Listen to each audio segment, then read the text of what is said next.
All right, ladies and gentlemen, welcome to the Scrap Time Podcast. My name is Ben Nissim, currently with here. Will shortly be without here in a couple of weeks. I am here with my guy, Mr. Goach, coach of Atlanta FaZe, Chris Crowder, longtime friend of myself.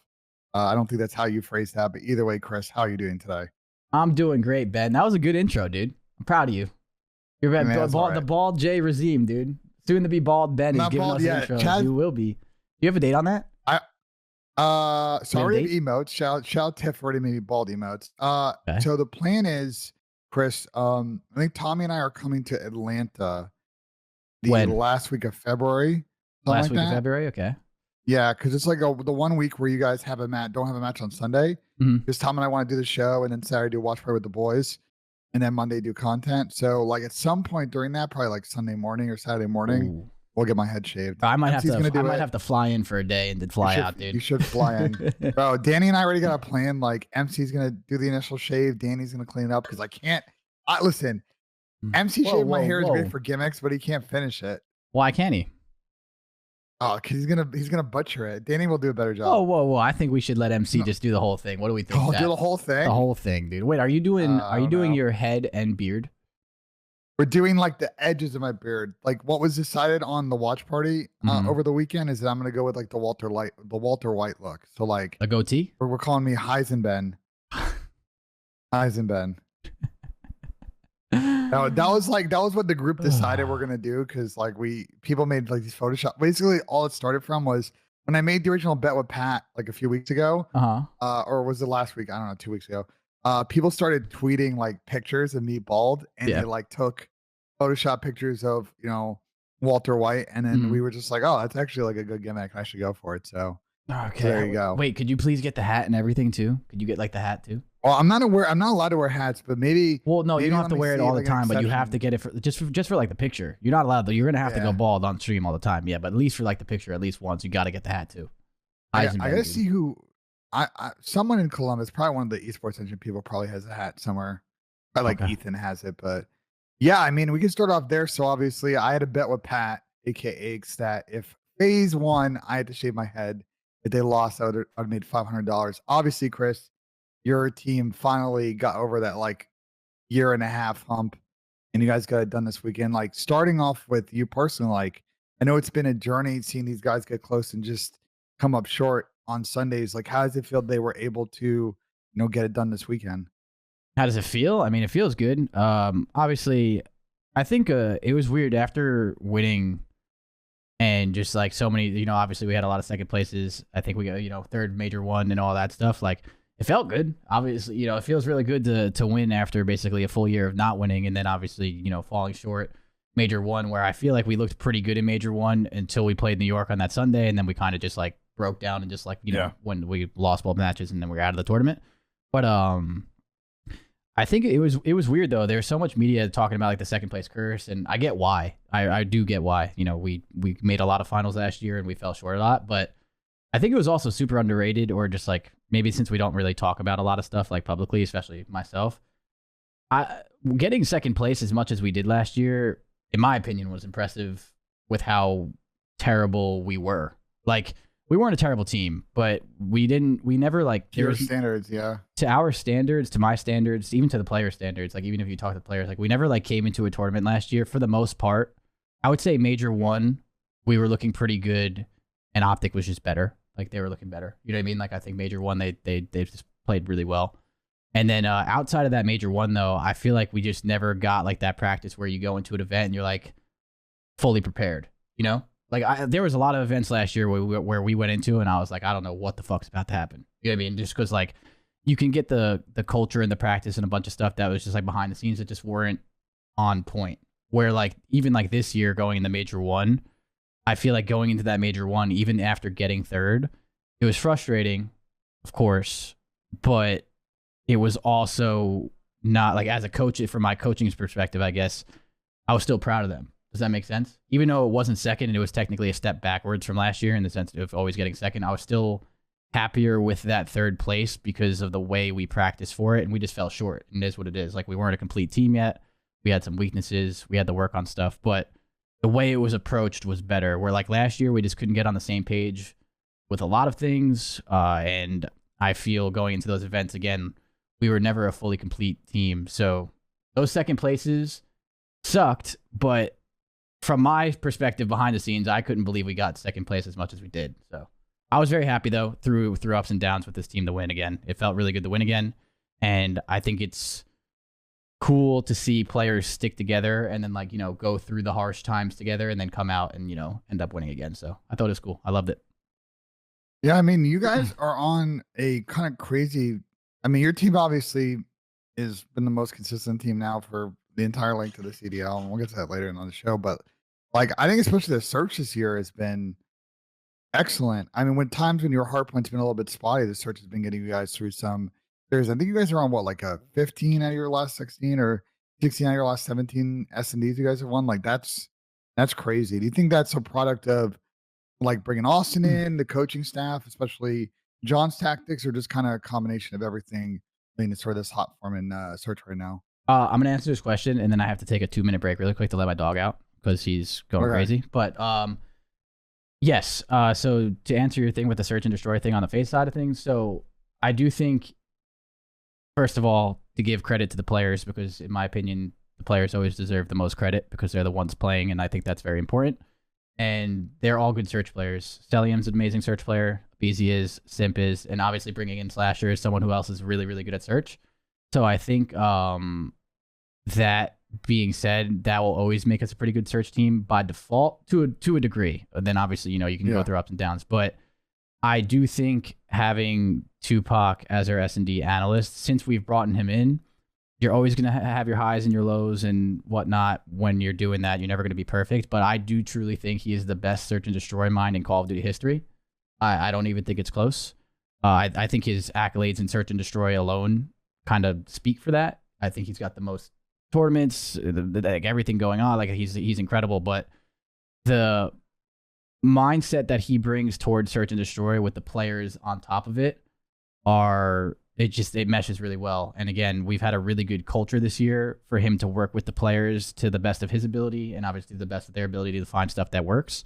And we've found a hot streak on top of that. So I think a huge shout out to the coaching staff of the people that work with me that don't get enough credit in general. A lot of people have a lot of nice things to say about me, but the players are really, really good just in general at search. And then the coaching staff that works with me is insane. I think Tupac is, again, the best S&D mind in the history of Call of Duty. And then I also do think our analyst does a lot of work with that too to help him, get the best results out of our players. And I think that's really, really good. So I do think that is by far one of the most underrated things ever. I don't think he gets enough credit. So I want to add, before we kind of get into the matches and talk about the event, I want to ask, because it's I'm trying to think if we want to do it now or it's a little bit topical. Oh, that's good now. Fuck it. On that note, obviously you talked a lot about the value that John brings, obviously what you do with the team prior to this event. And then it kind of came up again yesterday because Sam Phoenix was talking about the Seattle situation, the lack of changes. And we'll get to that more detail at the end of the episode. As we kind of talk about going into last weekend and how things went down, where do you see yourself as value as a coach to this team? Because some people like Damon and Formal have talked about on the optics side, they don't see a lot of value in coaches in COD. Do you agree with that assessment? Do you think maybe there's sort of nuance to sort of what they're speaking about? So just value in coaching in general? Well, they're those two guys have said on the podcast on their streams that they don't think coaches in COD have a lot of value. What's your thought on that statement? I mean, it depends on what kind of coach you are and what kind of player you are. For example, with Slasher, I guess I can use him. You don't really coach Slasher how to play Call of Duty at a high level. Does that make sense? It's to a degree. There's always, I mean, I've had arguments with my players, Slasher included, and just in general about how we should be approaching how to play hardpoints and the system that we've built and how to play hardpoint. So I do think having a philosophy of how you play and not just fucking running around like lunatics will ever work. I think that's crazy to say, but I think there are certain players in the league that don't really need that as much. Using Slasher as an example, just because he's one of my players that I coach right now. coaching him is not something where like I don't think he'll find crazy value in the sense of like, oh, like, you know, Crowder taught me how to play hardpoint and his philosophy is better than any philosophy in the world. Like, there is a degree to that that's obviously not true, but I don't think they hurt at all. It depends on like how good of a coach you are, and it depends on like what you are doing for your roster. Like, I don't know. I think every time I've coached with Slasher, I think I've done a really good job with him and helping him get the best of like, you know, the players around him out of them. And I think that's like a big thing. So I guess like to a degree, I've said this even on my stream, like outside of this podcast, I'm not winning events myself. I'm not going out there and I'm the reason why we fucking win. And I say this all the fucking time. I always joke around about that shit. Like, you know, I made the joke earlier. Like, yeah, I popped off this weekend. Like, obviously, I'm not. Well, you know, that's what players. The players that you Sam coach got in trouble for yesterday. What do you mean? Well, so like, sorry not to interrupt you, but like, because I think it's important to where you're at in this convo. It's like, so Sam Phoenix yesterday was on stream, and he was talking about the situation with Seattle, and he kind of used himself, I think, a little too much in the way that he was framing that. Right? He was saying sort of what it meant to him in terms of wins and losses, and he had to kind of walk it back a little bit on Twitter after it because. I think it took away from the fact that, yeah, to your point, like, you know, your job is to prep the team and get them in the best mindset and give them a little bit of a conversation in between maps, but everything else is on the players, and that win and loss is not on you. Like, I assume that's kind of where you're going with that, right? Yes and no. I mean, I would never go as far as saying the wins and losses aren't on me. Like, I personally think when we lose, like, it's my fault too. I don't think you win or lose in anything unless like you literally have no part of doing it, then like maybe it has nothing to do with you. But like when we lose, like I feel like it's partially on me as well, as much as it's partially on the players. Like I feel like it's like a cohesive unit, like of what you guys do together. I don't know. I feel like there's a very important role that coaches play. Again, I don't think coaches win you the fucking tournament themselves, but at the same time, like at least for me, the way I view the head coach role, like the way I view coaching specifically in COD, I'm not teaching Simp how to shoot his fucking gun straight. Obviously, I'm not. That's not my job. I don't think that's any coach's job on. I'd hope that's not any coach's job on any of their teams to teach their players how to shoot. I've done a lot of one-on-one VOD prep with players when they're in slumps to help them get out of it. Like I've done that before, but like you're not teaching them how to play. So I think a lot of it is just like how you can get the best out of all four of your players individually and also as a unit. And I think that's underrated. Like I think being on the same page as a team in the CDL nowadays is solely the reason why you win or lose. So again, I don't think coaches are the make or break of teams, but I think they can do nothing. Well, I guess they can hurt too, but a good coach can do nothing but help you get the most out of the players and the most out of the organization to enable you to win. So you know what I mean? So like, I think coaches have a really good or a very important role, but at the end of the day, like, yeah, you have to do it on your own as a player. And that's also why I always talk about this. Like, you know, we can go down a really deep hole with this, but like having an in-game leader on your team is also really important. But then again, like at the way the CDL works nowadays, players don't just build rosters. Like usually your CEO or whoever owns the company or the, you know, spot goes to the general manager, which goes to the head coach, which goes to the captain of the team. And you have to figure out how to make the best roster, who fits with it, and like make all those decisions to get that, right? So like, I think a lot of that is also on the head coach and then the GM to like make the decisions of what like is best for the team too, of like what will work, you know? I don't know. I think there's a lot of important stuff that goes to it. I don't think they make or break teams. I'm not going to sit here and say like, you know, I'm some fucking GOAT coach that does more. Like I've said this for years. I don't think I'm as important as people make them out to be, but yeah, I think it's just getting the best out of your players, getting the best out of the people that you are working with and doing that. And in a scene like this, in the CDL, in my opinion, I think that is incredibly underrated because how easy it is to lose tournaments and how hard it is to win them comes down to the smallest little things. Like, you know, late night conversations of like talking someone through their mentality and seeing like, you know, where their head's at and like how, if are they feeling confident? Are they feeling like they're ready to go? Or are they on the same page as this player? Why are you two butting heads? Like, how can we get through this? There's like a lot of other shit that goes into it that, in my opinion, is really important. So like, I think coaching can be very important, but at the same time, it is also on the players to execute and perform. But I think that goes as a unit. If I don't do my job as well as I could, I don't think the team's on the same page as well as they could. I don't think the team plays as well as they could. I don't think the team wins as much. But at the same time, if I do my job at the best of my ability and players don't do the job at their best ability, then it's the same. You know what I mean? Like everyone has to do their job. Great. So it's so much more than just like a yes or no question. And it also depends on what type of team you have. A type of team you have. If you have a smart team that doesn't need philosophy, then you need to manage egos. You have not a lot of egos to manage, but like they're dumb as bricks. That's also a thing. Then you have to do that. So it just depends on who you're working with too. So it just depends. I don't know. Yep. Agree with that answer. And we'll kind of again I wanted to kind of start with that because we're gonna talk about a number of teams, I think, and Optics one of them where in that question of what is the value of the support structure around the team going to bring to either a team that just formed or a team that's been around for a while to get them to where the level that they're not at right now. So but like from your end, I mean, how did you enjoy Boston? What did you think about the event? The setup, like compared to other events, would you go back? Obviously, the only thing I thought the event was good. I know we ran into some funky things around the flank and security, but that's not really on Boston.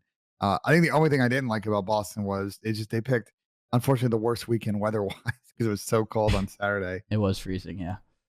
Uh, I thought Boston was one of the better CDL events I've been to, period. Not because we won. Literally, before the event started, I thought the venue was perfect size. I didn't think it was too big where it kind of looks like a little crazy in the sense like you're not going to fill up all those seats. I don't think it wasn't too small. The PPAs, like the pro player warm-ups and all that stuff, we actually had, for the most part, separate rooms. They did a pretty good job with that. I'm not a huge fan of when the warm-ups for the players and teams are just like a black curtain and you can just hear everything everyone's saying, so you have to fucking whisper to your teams and stuff. But to be fair to that, Chris, just to give context, because I've heard that criticism a lot, this requirement that the CDL has for practice areas is very, very tricky. And no, I'm not criticizing. Yeah. I'm not criticizing. No, I'm just saying, I'm trying to give context to people that like, if people want 12 individual rooms, it's going to be very difficult to find a venue that has that. Like in CS, what they'll do for majors or big events with a lot of teams is they almost just like acknowledge that the venues can't fit that, and they just put them in a hotel across the street, and that comes with its own cost and logistical challenges. But to your point, I thought, like, I went back there. Obviously, every time I go back there, Claire stares at me and asks me to leave. But besides that, I thought, considering that's a completely new building, that dressing room area was really nice. And to your point, once they eliminated 4 teams, that space game kind of cool. Once the 4 teams were eliminated, it was like literally perfect. But I know how hard it is to actually make that work. But yeah, I'm just not a huge fan of just when you're warming up. And I think the one event we had like Optic next to it, I think it was like Cold War Champs it was the funny one. I think it was like we had Optic next to us, or we were playing. I don't know. I don't remember which team it was. It wasn't them, but it was some weird shit where it was like I'm like fucking whispering to my team of like what we need to do on this map versus this team, and I'm like sitting there and like it's just so weird doing that. Like but you have to, and everyone goes through the same thing. I don't like that environment. And I think when we have like the Optic event's really good with that specific venue has really good PPAs. It's nice. So that stuff's pretty cool. But I thought the venue was awesome. I love the city of Boston. I always have. I've been there twice before for short periods of time. I think that city's really cool. It has really good food. Venue is perfect. The fans were awesome. That was one of my more enjoyable. I enjoyed that event more than most. So I liked it. Yeah, I mean, I think from my perspective, like I thought it was a really good event. Shout out Boston Breach Crew. I know, they needed to make kind of some interesting decisions about what they want to do venue wise because they were looking at a bunch of different spots in Boston. They settled on this one, and I thought it was a good choice. It's a completely new building for people that didn't know. I think it literally just got built the last couple of years and opened in the summer, and so everything was new. The lounge is really nice. The like actual bowl area with the crowd was really good. Back at house, like I walked through it a little bit. It was awesome. The only issue I think that I had was just, and this happens, is like it's a venue that just opened, and so they're not used to running esports events, right? They have concerts that come through, and those are 2 or 3 hour shows, and they're out. And an esports event, like crew's getting there at like 9 a.m. The event's running until 9 p.m.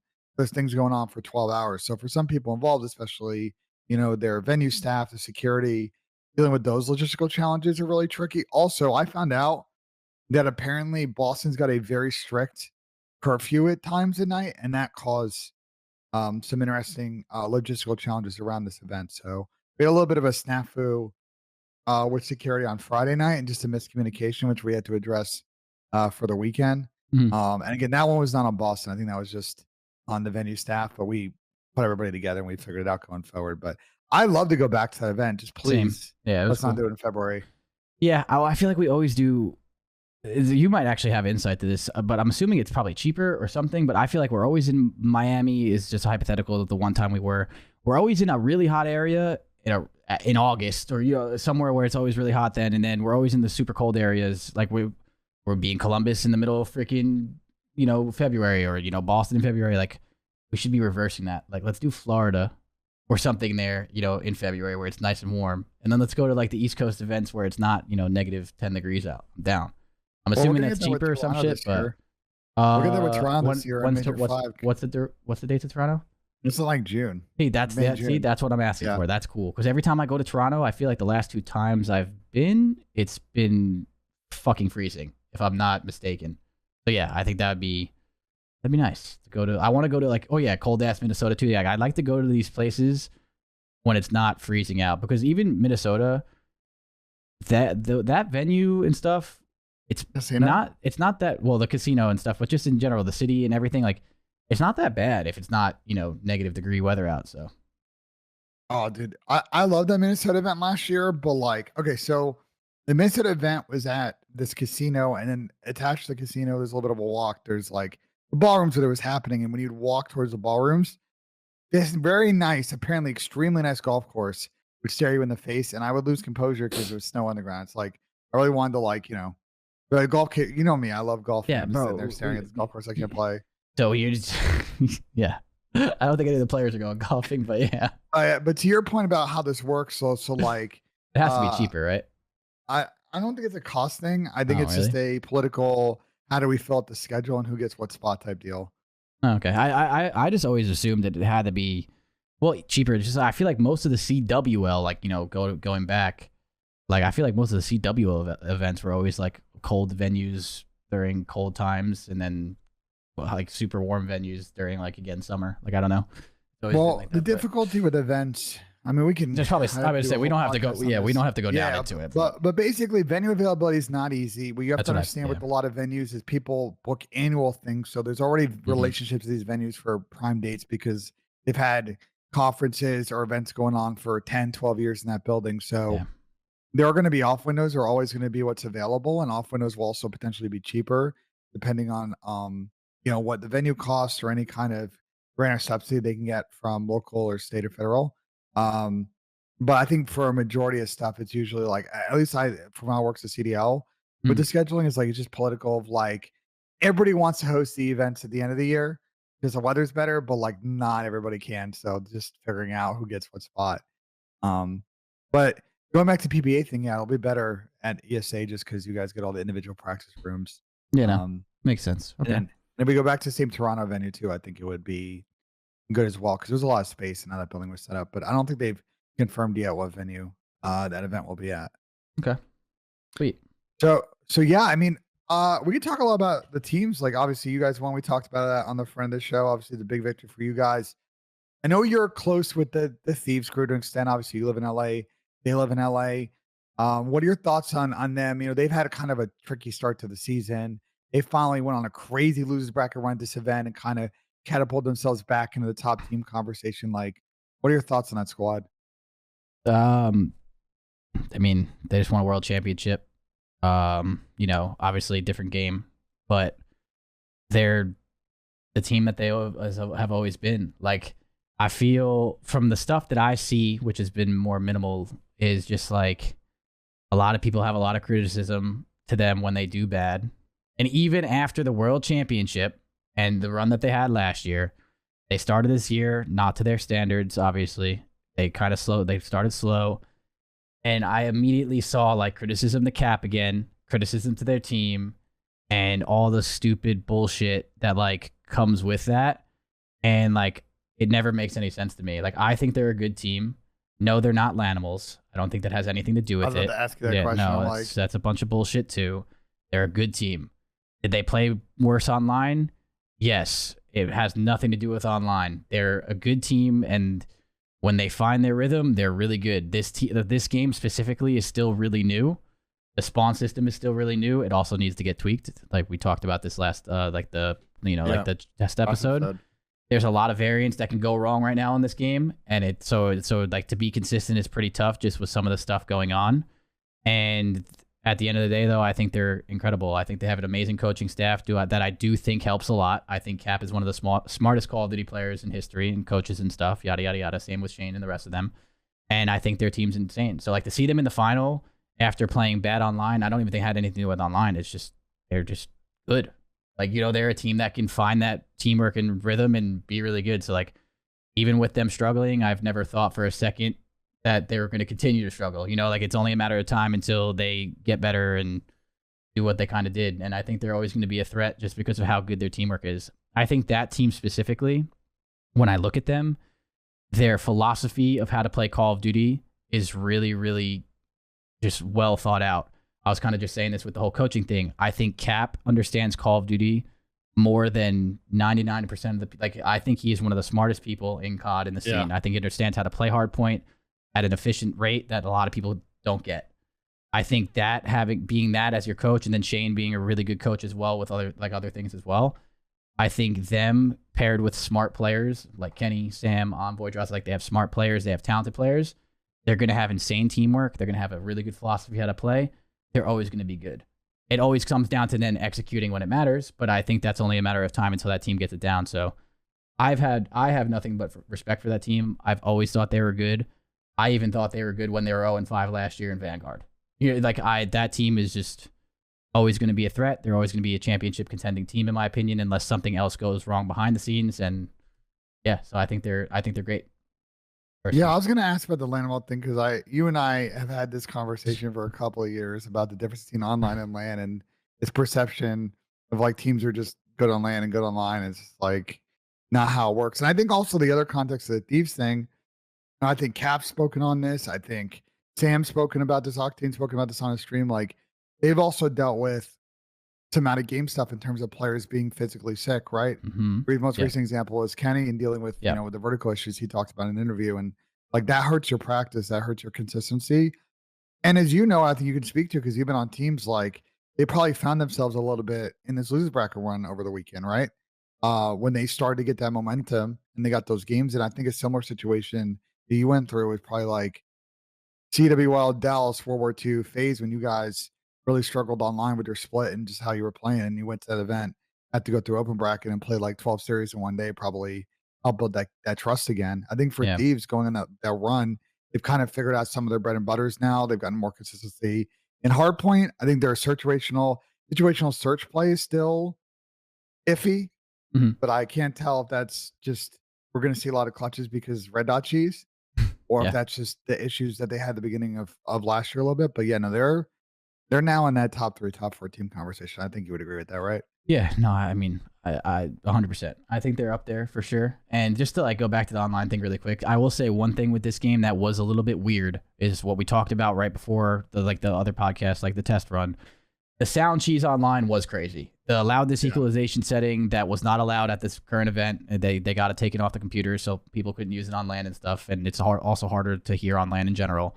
Was crazy. So that is one of the few times where, like, online was a little bit different just because it wasn't a connection thing. It was actually like you could literally hear people across the map online because you were sitting in a quiet room with a headset on and a crazy setting. So that was definitely for sure something that players would have to adapt to. And I think that's obviously not fair. So that was definitely a little bit different. But on top of that, like, I think they're a top three team. I think they always will be. Again, their situational search plays will come with practice and reps. And behind the scenes stuff too. Yeah, like, there's a lot of stuff that goes on behind closed doors with a lot of teams that a lot of people don't know. That is usually the true reason why they're either hot at the time, confident, or not. And, like, to go back to what you were saying, like, we got to play like those 12 series on LAN. Like, that wasn't an online to LAN thing in my opinion either, for the most part. Like, back then, there was also a lot more variance online because we were literally playing teams that were 4 West Coast hosting versus East Coast. Like, that's a different, like, we're playing on servers that are almost built to be as fair as possible. Are they as fair as LAN? No. But, like, if you lose by 100 points on one of those servers and your ping is 10 ping different, it's not the ping. You just suck. Like you played wrong. You made mistakes. So it's like nowadays, I don't really feel like that's as big of an issue. But there's also a mental side to it too, where like some players, again, let that affect their mental and then they play worse. And if they play better on land, it's because they play better on pressure. That's all mental. That has nothing to do with your 10 ping difference. You're not going from average to a top 5 player on land because of your 10 ping difference or your 20 ping difference. It's not that. So like, yeah, but I do think, I think they're really good.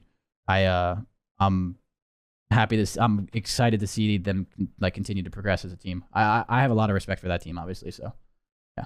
Well, speaking the mental, let's talk on this team that I think there might be something going on there, and I'm curious what you think. And that's the Boston Breach, a team that I know, and you could probably speak on, that's probably pretty nasty in scrims, and they've been pretty good online. In terms of being in that pack of teams that's always making winners, but came up a little bit short this weekend in a series against Optic that was a really tough to watch. I got to be honest. Like it was a 3-0 where progressively the throws on their side got worse over the course of that series. I didn't get to see it during the moment.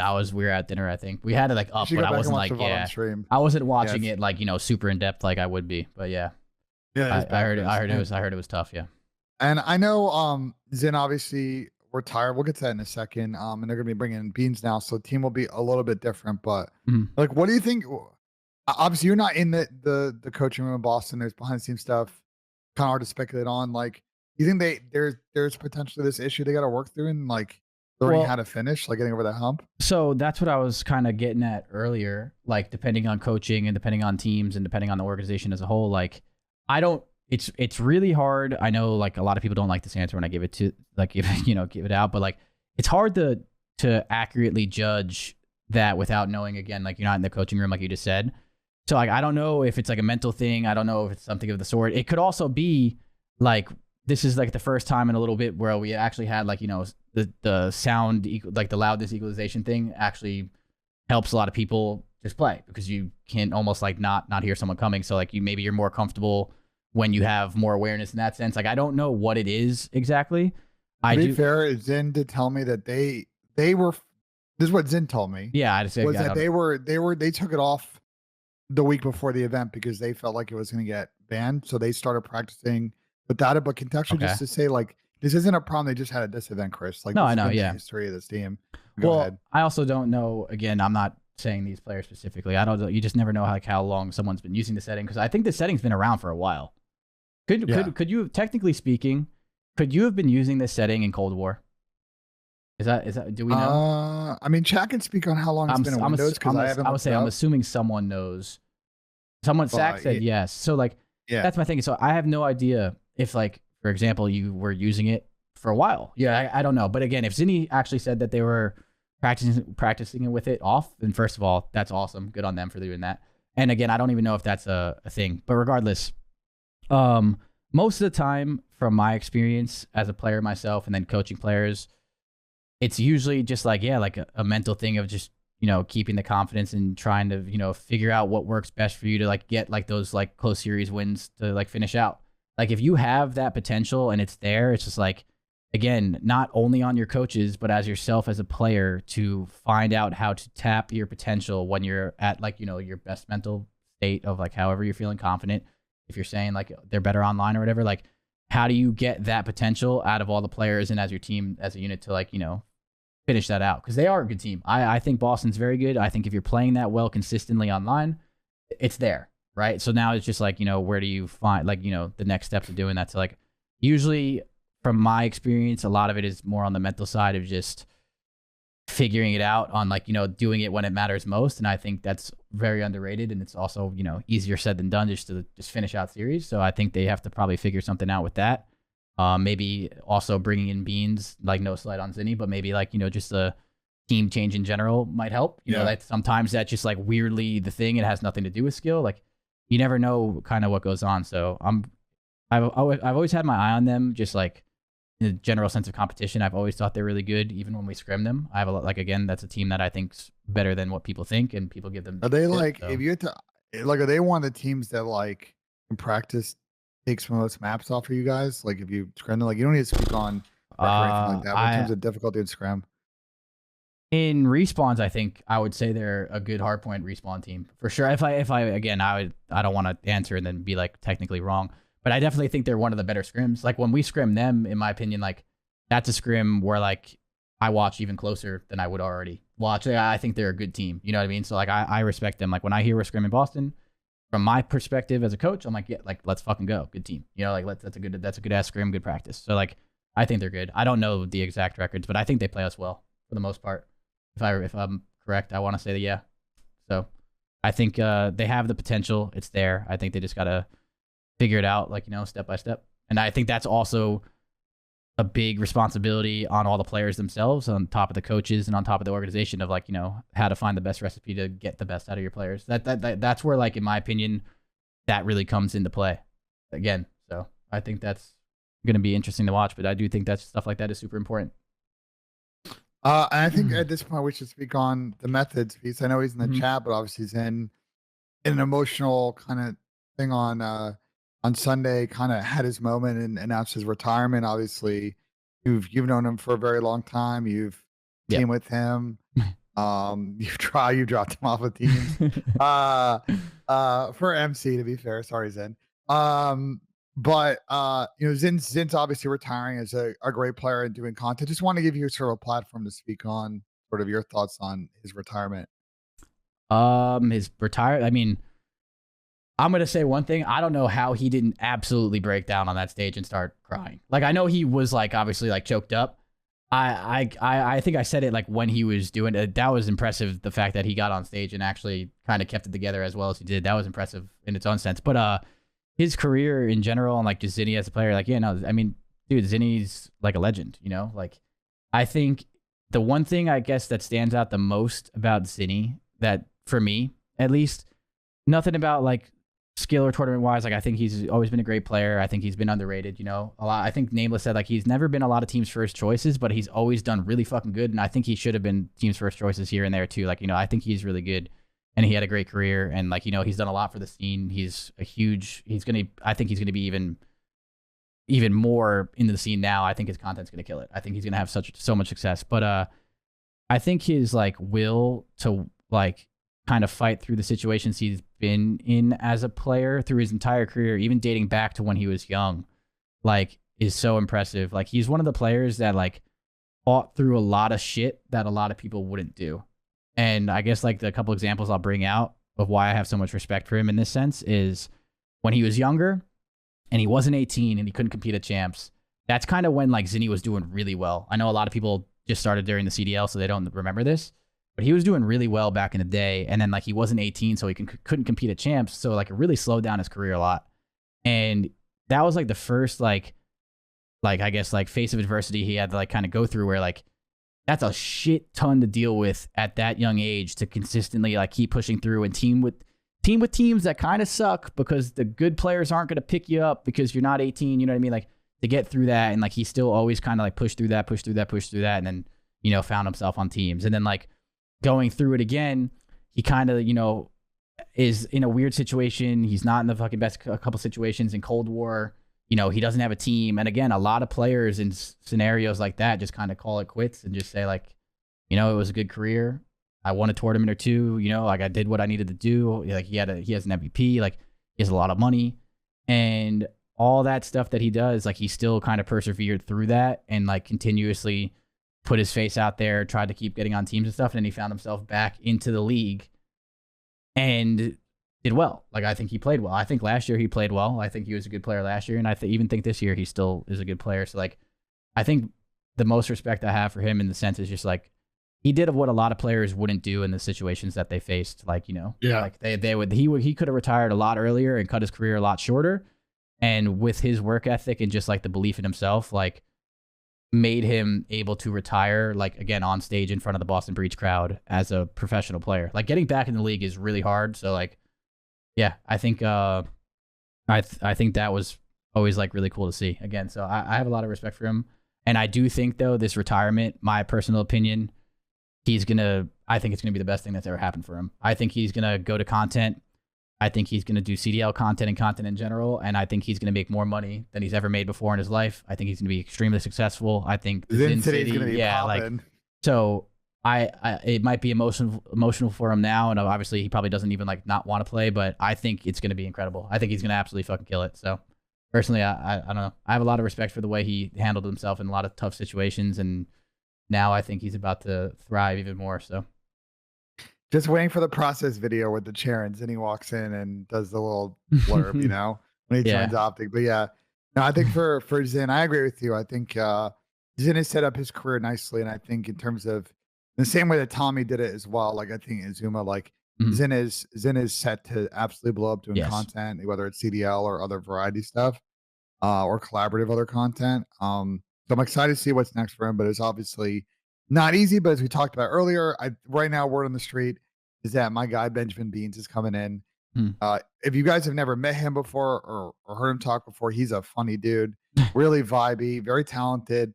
Excited if he's the one that they're going to call up here. He's a real talent, and him to now get a shot in the CDL. I think you guys are really going to like what you see from him. So excited to see what's next for that squad and what's next for Zen. Yep. I don't know. I know you probably watched a decent amount over the weekend. Was there a team other than Thieves, maybe? But I don't know if that surprised you. Like, is there another team you thought this weekend that, like, performance-wise, Minnesota surprised you with how good they played? Yeah, the Rocker. Yeah, I think that's easy. Minnesota easily, dude. I think they played crazy. I mean, fuck, our match was nuts, dude. Yeah, that was an absolute banger series that went down the yeah, that was fucking nuts. Yeah. You want to know my conspiracy theory about Minnesota? It's not really a conspiracy theory. Yeah, what is it? I think the best thing that ever happened to them was to get food poisoning. Since listen, hear me out. Since they had that reverse sweep, right? So they lost that series. I'm trying to remember who they lost to before they beat London. Like they looked really horrible that week. They were like down bad. I'm looking up right now. Major 2 qualifiers. They got 3-0'd by Boston. None of the maps were really close. Okay. And this was like right off the rip of the Major 2 qualifiers. They didn't play well at the event. And then they got food poisoning, and then they reverse swept London. And since then, they've been on like kind of a roll. Like they beat you guys. They kind of lost to LAG, but then they beat Seattle. So they were in really good form in the qualifiers after that. And yeah, I know they had that tough series against you guys, but like they played, I mean, they beat New York, like they beat Optic, lost to you guys in game 5 and lost to Thieves. They made it to the grand final. So like they're hot. And I don't know your thoughts on Benjamin Bance, but that guy at one point over the course of the weekend, the number 1 KD, that was crazy to see. Yeah, so the food poisoning thing. I don't know if it was because of the food poisoning, man. Listen, it's just a team building thing. You never know, bro. You never know. Okay. Salmonella regain, that's good. Yeah, so sure. But yeah, I mean, wait, yeah, so sorry, Bance, my bad. I derailed you, my bad. Yeah, it's fine. It was just funny. That was the last thing I was expecting. But yeah, so with Bance, I mean, dude, Bance is such a weird player, dude. Bance is like another player where like I feel like he's had like stints where like he just looks like kind of like he's struggling. He's not like super confident. And especially when I was playing, I think more when like back in the CWL days, like way back, like World War II, I always thought like Bance was like kind of going through like a slump in his like career. He wasn't playing as well as he should have been. He's had better moments beforehand. He doesn't look that good. And then like I feel like when the CDL started, I guess more, I feel like he's found such a good rhythm to like find his confidence and like like for him to perform like he probably knows he can on a lot more of a consistent basis. Obviously, he's not the most consistent player ever, but he's still been playing so well. And I think Bance's playstyle specifically, when he plays well, any team that he's on is fucking terrifying. That I said that at the event because I think right before we played them, before our match actually happened, when Bance is playing well, doesn't matter what team he's on, it is terrifying because of his playstyle. He makes he makes winning plays. Bance does not get useless kills. Bance does not play to lose. Bance does not it gets into hard gunfights. And when he's frying, it is terrifying. So like him playing that well was cool to see. I think he's a really good guy. And I just think in general, since like I would say like Cold War, I feel like he's found such a good mental. I could be so wrong with this. I wish I would actually one day kind of want to talk to him about this. But I don't know what switched with him for him to become more consistent and play to the best of his ability. But like I'm telling you, I think something did. And now he is just so goddamn good, so much more consistently. And when he plays like that, they're good. So yeah, no, I think he's been insane. I think this kind of game also fits his play style. So I think he was a really big reason why that Minnesota team was able to play so well this weekend. But that Minnesota team in general is definitely a scary team. And now, am I mistaken? But I need to start. I guess I need to start going on social media more. But wasn't there like a lot of criticism saying that like the Minnesota team like lost or like did really bad in the offseason? Like they made mistakes? Or am I faded for saying that? Wasn't that a thing? I feel like people were giving them shit. The Minnesota team. I think it was LAG. I mean, I tipped the Minnesota play. I think it was more like because I think they did really good. I think their team right now is very good. Is my point. Is what I was going to get to. As a franchise, for like whatever, Pat said some BS according to people in the chat. Oh, Pat said it, so maybe that's why I got talked about. I was genuinely curious. I didn't know because Aches is a Rocker hater. Oh, okay. He doesn't like the team, but Pat's edgy, so take that for what it is. Okay. My thoughts on Rocker, going the offseason is like they were horrifically bad last year at Respawn. Yes. And they were horrifically bad at Respawn the year before, outside of Major 5 and Champs. And they were horrifically bad at Respawn once COVID hit, and they lost for like 2 months, 3 months straight. Mm-hmm. So getting a team to actually fit the system on how they wanted to play Respawn, because watching them play Hardpoint last year was just the worst. They swung for all the big free agents. They brought in Afro. They brought in Cammy and Ben. They kept Dylan. We had Brett Diamond, who's a COO of Rocker, on our set on Saturday. Yeah, Brett's a good dude. And he dude. said their number one priority in the offseason was to keep Dylan. And then they kind of built around that. I think it's improved their Respawn. They're not still yet like an elite hardpoint team, but people may know this. Statistically, who's the best control team in the game right now in matches? Is it them? I know they're 8-0 in a silo, right? They're the best. They're the best control team, and yeah, it's kind of wild. They figured out their bread and butters in that. And their S&D's pretty good. I mean, any one of these Advanced Cammy teams have always been gritty search teams. They don't always win their round 11 scheme 5s, but they take people the distance and they get to the couple of kills that matter. And sometimes they get them, sometimes they don't. And obviously in the series where you guys played them, you guys basically went to that mark. Yep. And you guys clutched up. Yep. But I like the moves that Rocker made. I think Afro, I think Afro's nasty. Yeah, I mean, I've been gassing him. Some people said that some people have been kind of iffy on our show about gassing him. I don't know why, because like he clearly has it. I think Ben definitely didn't have a good first major. I think Cam didn't have a good first major and we haven't seen the Cammy of Cold War yet, but I think he'll figure it out. And I think Dylan always does his thing. So I agree with you. I think they're a very dangerous team right now in the CDL, because I think there are a number of teams that have certain deficiencies, especially other top 8 teams. And we'll get to those in a bit. But they're a team that like has their head screwed on right. And regardless of the opponents they play, are always going to play people very close. Yeah. And I think come champs time, you can always expect is going to be in really good form and be a very dangerous team at that tournament. So I like the moves they made in the offseason. No, and so it's good to see that they got top 3 at this event. Yeah, I didn't know if it was like, I didn't know where that stemmed from, but that makes more sense if Pat said that on the flank or something. Because bro, Pat's so edgy, man. It's just like it is what it is, It makes sense to be because you have to always take what I say when it comes to like the social side of things with a grain of salt, because the most updates I usually get is my Twitch chat. So like, and it's not always like a conversation that I'm like willing to really have while I'm playing Warzone. So like sometimes I'll just like read some shit and like I'll just like be like, oh, whatever, just like keep going. So like I don't always get like the most accurate stuff. There was a Reddit post. I don't go on Reddit, so like I wouldn't even know about that. But like that's my point. So like I don't always get the most well updated information. So that's why I kind of was asking genuinely. But because I guess what my point is, I think this Minnesota roster is very good. The one thing I will say though is with Vance playing as well as he did, like and they did very well. They had a very good tournament. Again, they were seconds away from beating us. They played great. Like, you have to also remember now, like, you have to either have him keep that up, which is very hard. I don't think that standard is, applicable to anybody. I think that's just nuts. Like, he played fucking unbelievable. But like, you have to remember, like, they're still going to have to find some ways to improve here and there. So like, that's not what they rely on. And obviously I'm sure they know that. And I'm sure everyone knows that. So like, they still have some work to do. And so, I mean, so do we. But yeah, I think they made really good changes.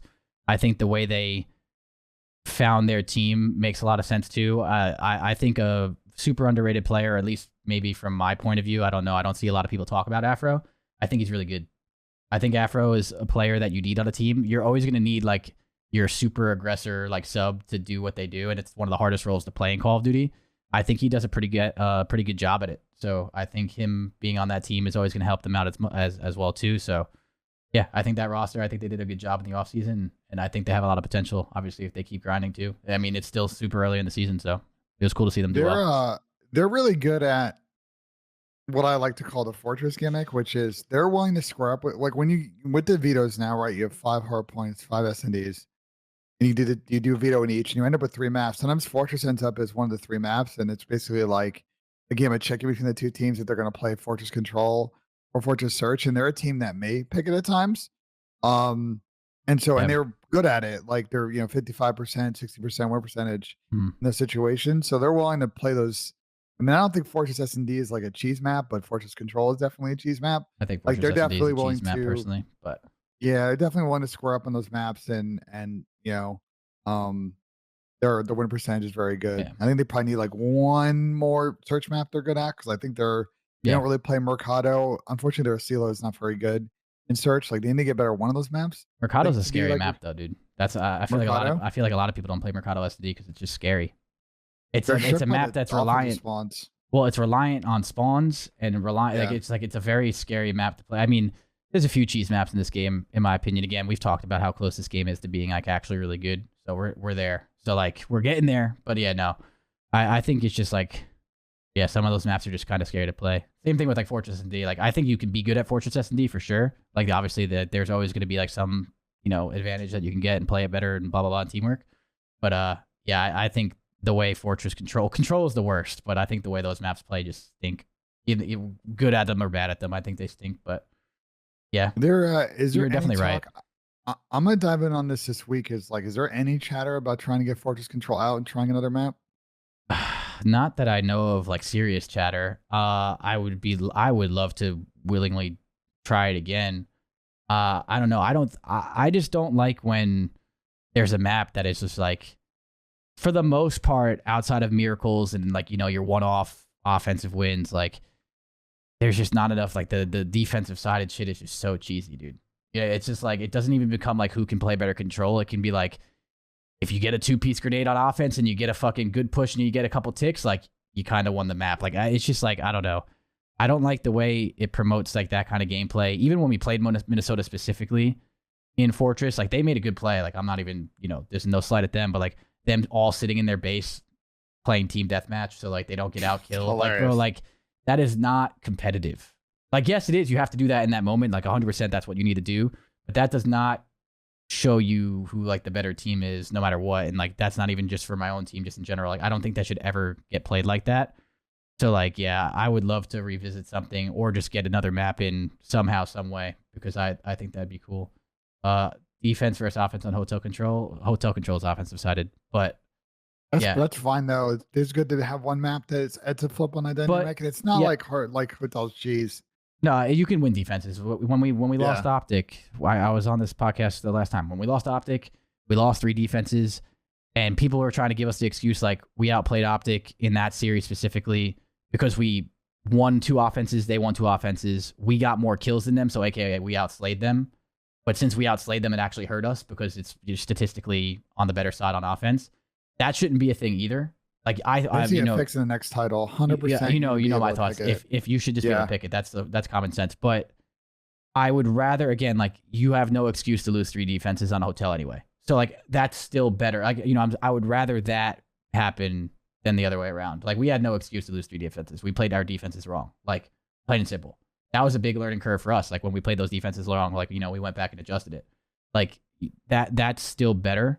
I still think that could be more perfect, if you're asking like the nerd in me. But yeah, I think like the super like 80 like 85-15 rate right now or whatever the fuck it is so dumb. So I hope we get another map for that, because again, we're like a map or 2 away from being like in a much better spot, and then like a couple spawn tweaks away from being in like a perfect spot. So well, speaking of on that front of being a map or 2 away, I want to talk a little bit about Optic. They had a pretty interesting weekend. My barometer of them coming to this event, when the team first formed, I was like, all right, chat, like, my Twitch chat, I was like, okay, top 6, let's be realistic. It's a deep thing, you never know. You get top 4, cool. I think expecting them to win is gonna be really tricky. and they got top 4 at this event. And then I saw like social media and Reddit like freak out about this team. And like I kind of Freak see out where they're how? coming from because of the way they lost in that final series where Ant got caught making a pretty stupid play Mhm. on the fortress control, and then same thing kind of happened to Kyler on that final P2. He basically went for a deep pinch, Yeah, I saw. like the I green watched that pinch map. P3, Yeah. and they all died, and he spawned them out. Mhm. Uh, so like the decision making on their subs is definitely an open question, but like talent wise, those guys got a lot of good victories online, like it's there. But I just don't like, I don't know. The fan base reaction to Optic was definitely weird. Like people were ready to just blow up the team after this event. And I was like, Wait, bro, they people got are top really saying 4. that? Oh, dude, it was. I was scrolling like But who? Saturday But who morning, was Saturday saying morning. that, It was bro? wild. Let's get this clear. Who is saying Optic fans, the key Optic. I mean, you could see by usernames. I'm on social media and Reddit enough. Like I know who's sort of the bigger Optic fans. I know who these people are, and like it's just people were just having this big freak out about the team. And it's like, yeah, I get it. They got some things they got to work on. Like they got to get more discipline. Like Okay, but it's obvious. Optic fans, like, how do I say this? Not like Optic fans that watch COD every day, or just like the Optic fan that turns on the stream like once a week. Like, No, these are people that watch, but they're like reactionary to stuff. Like it's like, bro, like you need to give, dude. This team just formed 3 weeks ago. Like asking to blow it up after they just got top 4 is ridiculous. Like that is, but yeah. they played Even if they've got fine. obvious things they got to work on, bro. Getting top 4 in this era is good. Can't win every event. Well, what I was about to add on top of that is like, I mean, fuck, you're looking at someone that can't win every event. Like, bro, we had a super long stretch of obviously constant failure. You know what I mean? Like consistent failure over and over and over again. And like that is like, first of all, that's like the best part of competing is to like, constantly go through that. And then obviously it makes the win feel so good. That's like a part of it. But like that's why like again, I don't know how to say this nicely, but like, or maybe they're just fucking stupid. That's also a thing too. But bro, do you understand how hard it is to win in like the CDL in general? Like, yeah, Thieves had a back-to-back win last year, which was pretty dope. They found good rhythm for sure. But before that, they didn't. You know what I'm saying? Before that, they were 0-5. They got last place. Like they looked like shit. Then they got 4th. Like, bro, like to win in the CDL in general is hard as shit. Even when you're looking really good, it's hard. Even when people talked about our Cold War teams, bro, our champs win was not easy. That final, bro, we were a couple seconds away from losing if MC didn't get that defuse or with the Bance defuse shit. Or if I remember, like you were like, we were a couple rounds away. We would have lost that. Like the garrison control. That's what I mean, bro. Like you do not win in anything in Call of Duty anymore, and it come easy. No matter how good you look, even if you look like you're the best team in the fucking league online or whatever, like it's so hard to just go out there and again perform and win. So like with them getting 4th, the way I looked at it, at least from like my perspective, they trolled. They played like they made 2 really trolly plays that cost them, in my opinion. When you watch those matches, it is what it is. It happens. That's not something to be like super upset about, in my opinion. Like I gotta stop saying that. Like, that's not something to be like upset about. Like that, it happens. It's going to happen. It's going to happen. You're gonna have to learn from it, and then you're gonna have to obviously do your best not to make that mistake again. I thought they were fine. If you really want to blow up the team on that, I think that's incredibly faded. It's not like they got smoked. They literally basically won that series. Yes, they didn't. They made mistakes, and you can't make mistakes versus Optic. I mean, versus Thieves, they will obviously make you lose. But I don't know. You can't win every tournament. It sucks. You want to. Everyone wants to. But you can't just win every single goddamn tournament. It is so hard to do that. And I think the progress they showed, they were steps away from being in the final. You know, who knows? They did get 3-0'd by Minnesota, which was tough, but I don't know. I think they're fine. I don't know. I think they're fine too. They have some obvious things to work on. I know people in the chat are talking about Ender's individual performance, and definitely once he came back from Toronto, he's been a little bit colder, but that's kind of he's always been sort of not a 1-1 type KD guy. So I don't, there's that. I think the decision making on both the sub players, as good as Hook and Shotzi have pace, like they both are similar players, and there's a dynamic that they need to figure out long term. I think they're that also makes them hard to play against, though. That's also underrated as well. Like I know a lot of people are saying that they have a lot of pace and they're both kind of crazy ass players, which they are. They're definitely tough. Like they're tough players to play against, in my opinion. Fuck.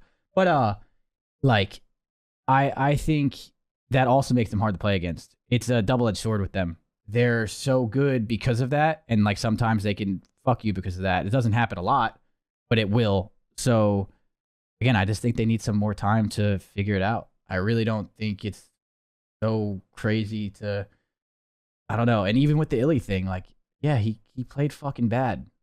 Okay. So does every player in the fucking league sometimes. If it continues, yeah, no, the recipe for success is not for Inder to drop a 1.2 with the team that they have.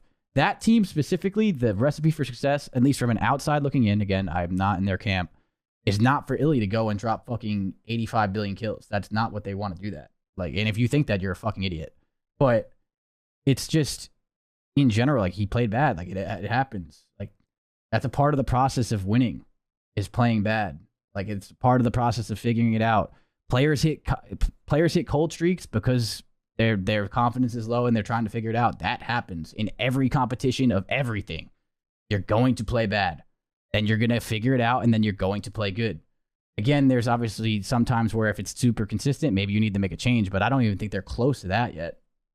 I think on the slaying point, Chris, like they're also just not slaying that well. Okay, their hard point game is really weird right now. Yeah, they are. They're not slaying. They're like kind of like thieves. Like they're playing these hard points close. It's usually because someone on their team is going off. The rest of the team's not like really winning their singles. And so they've got this weird dynamic where they're like clutching up some crazy maps, like the hotel against you guys online, the hydro against Boston at this event. Mm-hmm. But they're also getting smoked like they did against Minnesota when the tactics aren't in place. So I think like for Optic, I don't see them making a change.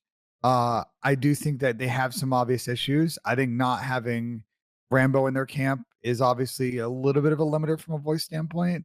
It's just JP, it seems like right now. I don't know if they're going to bring anybody else this week to kind of help. Mm-hmm. But, you know, they've got some stuff working for them. Like they've got a really tricky Major 3 schedule. They got to play LAG, Toronto, Minnesota, New York, and you guys.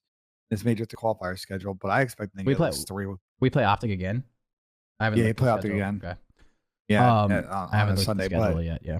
Yeah, but or Saturday or whatever. But like anyway, like they're also going to play in front of a home crowd. So like if they've got a month to basically figure it out. If they go to Major 3 and again it's similar like decision making issues and the map pool is still super narrow, and I would really love to see Inder not have to sniper out every round in Embassy SND because I think he's just handicapping himself on both offense and defense. Like if they can fix some of that, like they're going to have a really good shot on Sunday at Major 3. If they get like top 6 at that event, then we can kind of reopen this conversation about is this the best team comp for them. But see, I agree. Like that's where you start like having more of a conversation of that for sure. If it gets to that point, I agree. They're like 2 months then in as a team, and we can. There's also just so much to it. Again, like they're also a very weird team.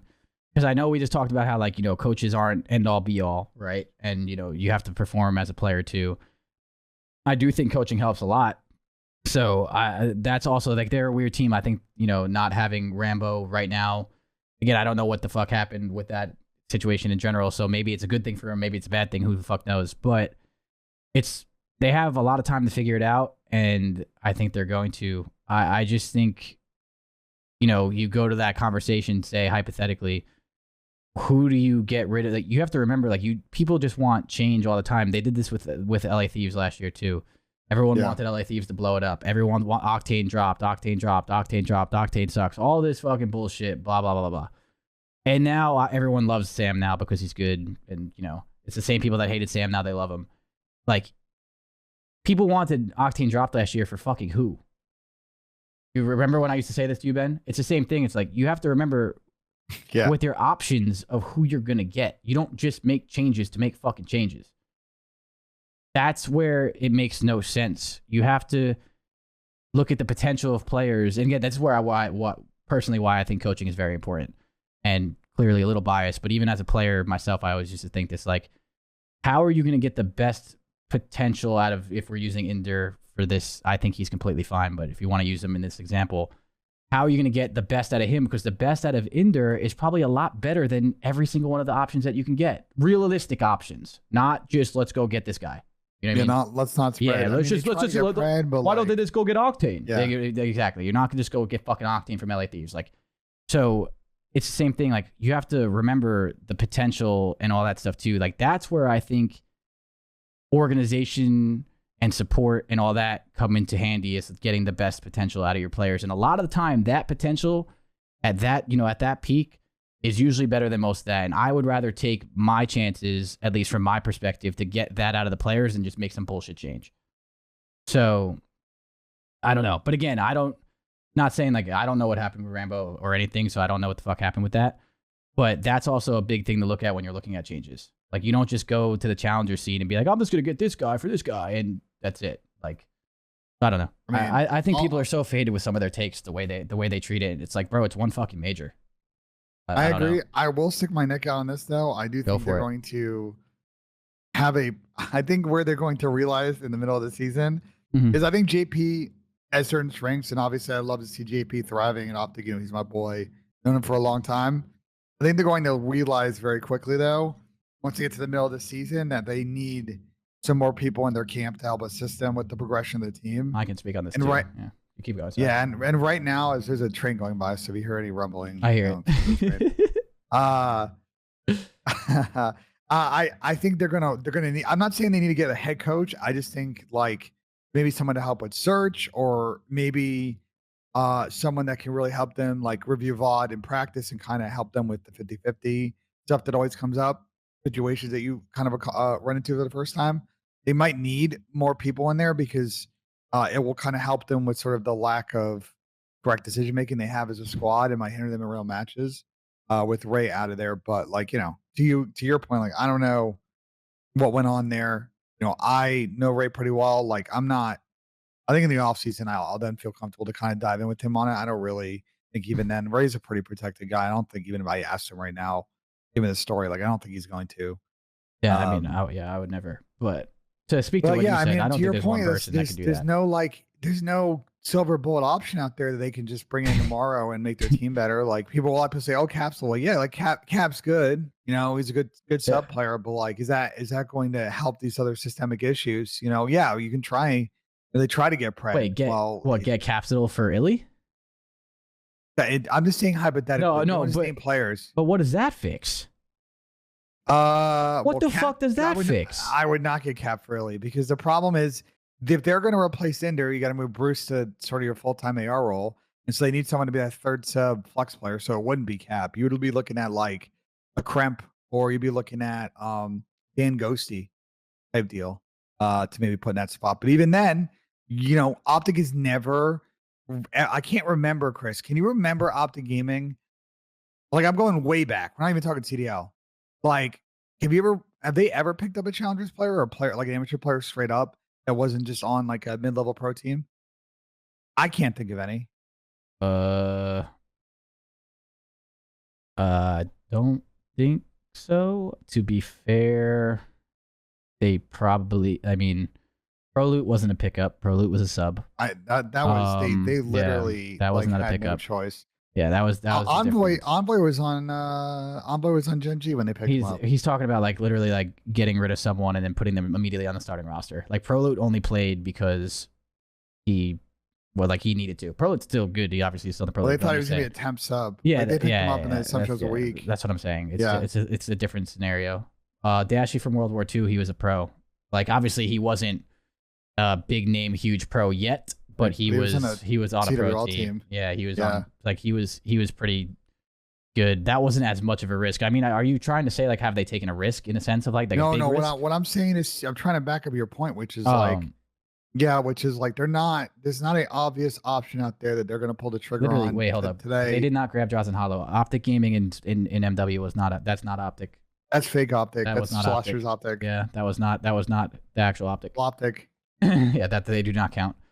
No, yeah, I know what you're trying to say. Yeah, no, I mean, I don't even think it needs to be that, because again, that's a huge fucking risk. You understand how big of a risk that is? Like, and also, that's even a bigger risk. This maybe might be a faded take for me, but that's even a bigger risk in the sense of you're picking up a fucking amateur like that and throwing him in front of the Optic fan base. If you start off with that fucking that roster and you replace Illy, hypothetically, again, I don't think this is even, I can't even believe we're talking about this, but if we're just bored right now, if we're going to replace Illy with someone like that, if they go 0-2 or 1-1 or 1-2, that guy, if he has any kind of social media, is going to get dragged through the UFC. It would just be ridiculous. And like, then you're also taking a huge risk. Can he even deal with that? You know what I mean? Not even like the risk of like, can we develop him into being like a really good player or whatever he is? It would be like, can he deal with that too? There's so much other shit that goes to it.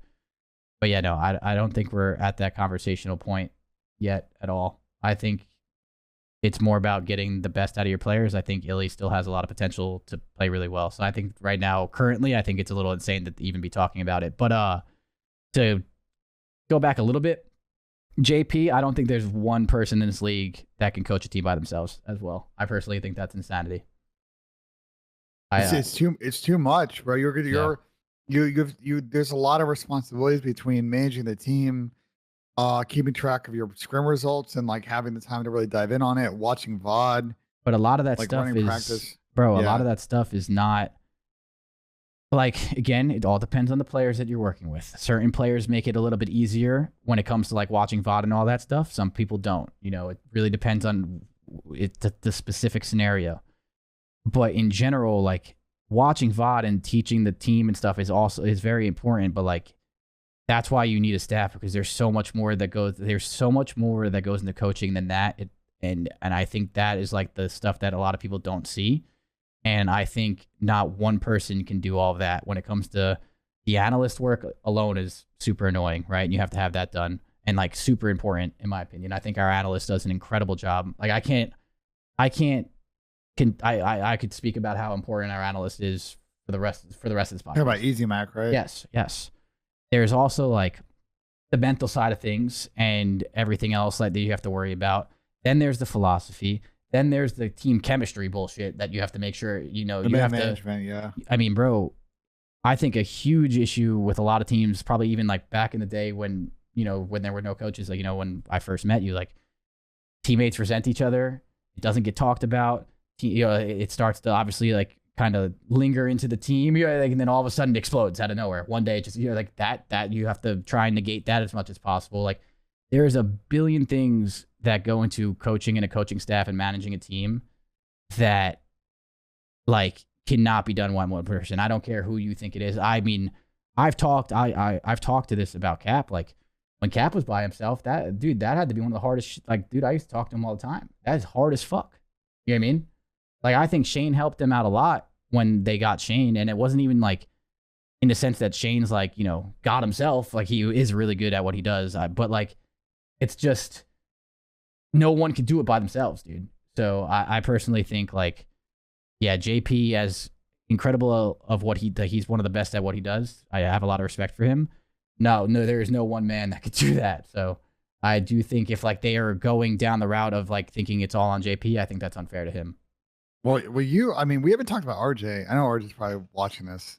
RJ, like our RJ? Yeah. What about it? Yeah, I mean, like, I'm like, you and RJ have some, I mean, obviously you've got an S&D coach, you got Easy Mac, but RJ's also another member of your staff that you can split responsibility with. I think RJ is the best coach of all time, bro. You know that. I'm biased because RJ is obviously, you know, I've worked with him for so long. I've worked against him as well when he was, you know, when you were on Thieves, yeah. And he was my personal. The whole story with him is like I hired him out of my own pocket in World War II before champs. I think it was like $500 a month. Because you were so bad at hardpoint, bro. Fuck you, Ben. Anyway. I mean, it's true, though. You suck at hardpoint, Ben. I don't want to hear it from you. All right? You're dog shit. You guys listen, I don't care that you suck. All right, Ben? Anyway. All right, regain. No, seriously, though, I was actually shit at hardpoint, and we were bad at hardpoint. But myself, I didn't feel like I was playing well enough. And going to champs, I obviously wanted to have the most potential to not cost my team a champs. So I hired him as like my own personal coach to watch my gameplay every day and help me get better. And like now he's obviously coaching with me, but yeah, I think RJ is one of the smarter minds or smartest minds as well up there with like Cap and shit when it comes to like how to play Call of Duty. I think he's really good at his job. I think he's almost too passionate about, you know what I'm saying, about it in the sense, which is a really good thing. So yeah, again, I don't think I'd be able to coach nearly as well as I do without him. I've the amount of value I have in the people that work with me, like, you know, even though I get a lot of the credit as the head coach, like I wouldn't be, it's not possible without any of them. They're incredible. So like, yeah, I truly, I can't even put into words how fucking important RJ is and the rest of them. Like, it's just insane. Like, I think RJ is one of the best coaches in the league. So yeah, I think he's not even split. I think he is so fucking important to our team. So. Well, I think 100%. we can wrap on the optic coach thing. I think that'll be a thread that will unravel or we'll pull on it in future weeks. I want to talk about some other teams because I know that we could talk about the bottom 4 teams, but we talked a little bit about Seattle, but I think Paris, London, or rather Vegas, London, and Florida. I think our conversation for the next episode because we need to see what I think those teams some of them might make a change. Yeah, we have to kind of wait and see. Yeah. You know, 2 teams I want to talk about. One is New York. Mm-hmm. They got top 8 at this event, but they also like had the weirdest of experiences at this event. We haven't talked about it yet, but like everyone that came from Dallas essentially had travel issues getting to Boston because of a massive ice storm that went through Texas, and people's flights got canceled, and subsequently like the luggage got delayed, and New York in particular had hit the worst. Most of the teams were able to get in late on Tuesday, but they didn't get in until Wednesday, and so they didn't actually have a full day on Wednesday to practice. I think they even lost. I don't know how players in their team did this because I think this is ridiculous. They put their controllers in their checked luggage instead of putting it on the carry-on. So like when they got to the event, when they got to Boston, yeah, I think that's trolling. No, that's not trolling. That's unacceptable. That is. Listen, I don't care what anyone says. As a player myself, if there's one thing that always came on the plane with me, it was my goddamn controller. Plain and simple. I would never check in my controller for that reason. I think that is the most avoidable mistake ever. Obviously, you know, it is what it is. Like, that doesn't cost you the tournament. But, like, that's so crazy to me that's a thing. I would never do that, bro. I don't trust any airline with my baggage ever, dude. That's, like, the one thing you need.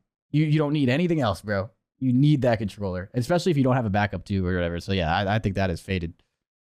Sorry, keep going. Yeah, they dealt with all those issues. And then I even I want to tip myself a little bit for this, a little bit of ego check, but even prior to all of that, I thought the Minnesota draw was gonna be a bad matchup for them because New York wasn't playing the best S&D going into the tournament. And in game 5, I was like, Rocker might get this. And they actually ended up being New York. New York played London. They were not, London's on their level, but their next matchup was against Thieves, and they got railed pretty hard in that. So New York got top 8 after getting first at Major 1. Do you think New York's going to rebound for Major 3? Think they'll play a little bit better? Yeah. I mean, I don't think they played bad or whatever. They got the placing they got. Like, the placing also doesn't always tell the whole story. So what? Their exact run, what was it again? They beat London. Oh, so they lost to Minnesota in game 5, and then they beat London. So it's like, Thieves. Of course you have to beat the best to be the best, right? We know that. But yeah, like they played, if I remember correctly, they played a pretty close 3-0 though. Like the first map, like New York absolutely tossed for Thieves, right? It was hotel. They were up 190 to something. Their comms sounded incredible. I actually texted my RJ, my assistant coach, saying like New York's comms sound fucking flawless right now. I thought they sounded really calm, and then they kind of threw that map. That was the first map, if I remember. And then I think I was watching on my phone or something. I don't even remember. But regardless, they played a pretty close 3-0. I know a 3-0 is a 3-0, but they played some pretty tough teams and they fell short and didn't execute. And yeah, they got 8th, but I don't think that means they're the 8th place team in the league. I think that's something to look at. So I don't think they got smoked. I think they can bounce back. And again, I even think when they won the tournament, what were they online? Were they 3-2? Were they 3-2 online? I don't remember their exact shit. So, because they were a 4th seed, so I think they were 3-2 as well. They were one of the I mean, you guys beat them, and they lost to. I don't remember who their other loss was. Oh, Seattle. They lost to Seattle. Okay, so yeah, but again, like 3-2 is fine. Again, the online shit doesn't matter in the sense as long as you make winners. We talked about that, but like they were 3-2, so they weren't looking like incredible, like first place, like whatever. And what I was just saying before, when you win a tournament, it's very easy to forget how hard that win was. And like, yes, they did win one major, but that does not mean they're invincible. And like, everything was like, sunshines and rainbows, and they just won that shit, and they're going to go on and roll everybody else. Like, it's going to be really hard to go back to back no matter who you are. So, like, I think they're fine. I think they hit a really hot streak on Sunday, and they showed what they were capable of in Major 1. And they're obviously capable of winning at a very good pace. Like, they're a very good team. But they just ran into some tough matches, and things didn't go their way. Like, I wouldn't be tweaking if I was New York at all. I think they're fine. I still think they're a top team, and I think they should keep the same confidence. Like, I think they're completely chilling. I don't know. The only thing I'll say with New York is that I agree with you. I think they are going to rebound. But unfortunately, in this major cycle, the only S&D map where they were able to register wins on was the CeeLo. They had 3 wins. Mm. The rest of the other maps, I believe they went 0-5. They went 0-2 in MSC, 0-1 in Fortress, 0-1 in Hotel, 0-1 in Mercado. So their S&D was really really need to work on it. Yeah, their search is really poor. This major cycle ended up being 3-7. Mhm. But the hard point was good, and the control was good. And that's gonna and again, that's gonna happen. You're gonna have your ups and downs in the process of being the best team that you can be, right? So it's like, yeah, I don't think it's anything to, like, panic about. They know what they're capable of. I think they just have to go to the drawing board and try and fix some stuff here and there. But I have something, I don't know if this is true, so I'm gonna bring this up with a grain of salt. The home event can decide the schedule of matches, apparently. What does that have to do with anything, though? Didn't they? Wait, what do you mean the home event can decide the schedule of matches? So because they got in late and shit, and they were first match, right? They were first match, right? It was them versus Minnesota first, right? So you're saying, like, they were pissed off because they didn't get to play on Wednesday, so they wanted to play, like, last or some shit? Is that... We already talked about Rocker Alpha. But, this is the first I'm hearing about it. I don't think Boston... Is that true? Doesn't sound true. It doesn't sound true to me. Like, I would assume there was a conversation. There had to be a conversation. That had to be brought up. They get in Thursday morning, or they get in super late on Wednesday. So I love if you guys have clips or whatever. I mean, we'll take a look at it, but I'm curious, like, kind of if the league just held the line on the schedule to schedule. Yeah, I don't know. I mean, it does. That situation does suck. I'm not gonna say it doesn't. Like, I would be obviously upset if we couldn't make it there, and, like, but that's just kind of sometimes life. Just, it just doesn't go your way. Like, what I mean? Like, it just sucks, so Austin, I see what you're saying. Okay, so I can speak on this. Okay. So yes, so the home team. So home team can decide in that winners round 1 or even the losers round 1 which time that they want their match to be. The league does it as a favor, right? Oh, because really? I didn't know that. Okay. Well, I'll explain why. Because there's a legitimate reason for it, which is you want to make sure the room is full with your home fans. Some people, like, don't, you don't necessarily want your first home match to be 1:30 on Thursday. Like, totally understandable. And then the schedule kind of shuffles from there. So maybe New York felt like, because Thieves and Optic played last, you're going to kind of want that one. Very ship you guys for second. They kind of got the short end of the stick by having the first match on top of the travel issues. But, like, my question is, I'm just not curious what Troy said on Tommy's stream. Did he say that they tried to reopen that conversation and they got shut down on Wednesday, and it got shut down? Yeah, see, I wonder how that works. Because that's what we kind of had a conversation about that too. Like, what the hell happens if, like, New York just doesn't get here? They surely just can't forfeit. But, like, if they can't get here until Friday, like, the show must go on. You know what I mean? Like, it's like, it was like we can move so many matches. Yeah, exactly. But I guess, like, since they could have probably moved that, I don't know. Yeah, that's kind of. I would say, like, again, I don't have the full know the situation. I think the home team being able to decide their first match and what time it is I think that's a fair request from the league. Because, again, you want to make sure the room's full. Everybody benefits if the room is full. I know there are teams in the past that have expressed annoyance at events at always being teams playing last, and so they've tried their best to sort of mix things up. So that people aren't always, because playing last match, I think, is tough, like, schedule wise. Always playing at 6. But yeah, I'm just curious. I don't know if, like, there was a conversation on Wednesday when they were having Toledo issues, or do we, like, switch matches around and then? No, I didn't know that. Yeah, not that I think it would have really changed. Again, I'm not a big believer in that. Yeah, I'm not a huge believer in, like, that changes everything. Like, at the end of the day, as a competitor, like, you should be able to kind of just, like, show up and, like, do your thing. It does suck. I'm not saying it doesn't. It does suck. Last round on Embassy, it's like, at the end of the day, all around. It does suck for sure not having that warm up day. That warm up day is important and everything. But honestly, sometimes shit just doesn't go your way. And like it was major too. Like that does suck. But yeah, I didn't even know that was a thing. I guess it would have been the best if they revisited that conversation and that conversation got shut down. That kind of stinks. Just because it would have been like nice, but I don't think that's a big enough excuse to do. Yeah, like to do that. Like again, they also then went to losers bracket. They won a match and then they lost a match, and is what it is. I don't think it's anything to blow up over at all. Like in the sense of emotionally, and also just as New York, I think they're fine. I think it was unfortunate for them. It happens to the best of every team. Like things don't always go that team's ways. I see what Austin's saying. So apparently Troy said this. So let's talk about. I can talk about on this topic. Yeah, there's 2 things on this topic because I know what your second one's going to be. But let's talk about this one first. Yeah. So apparently, what Troy was saying, according to Austin, our chat, Austin Marty, that he was annoyed at the way that Friday works, which is you play all losers round 1 games, and then you play 2 teams have to play a losers round 2 match. So New York had to play early, Thieves played later, and then Thieves had a shorter wait, whereas New York sat around all day. Because of the loser situation. So I kind of agree that it is a little bit of a funky quirk of the schedule and having to fit all the matches on the calendar, which is a little unideal for New York in that situation, So, yes, I definitely think, you know what I'm about to say. I think everyone in the chat does too. But I do think that should be avoided as much as possible.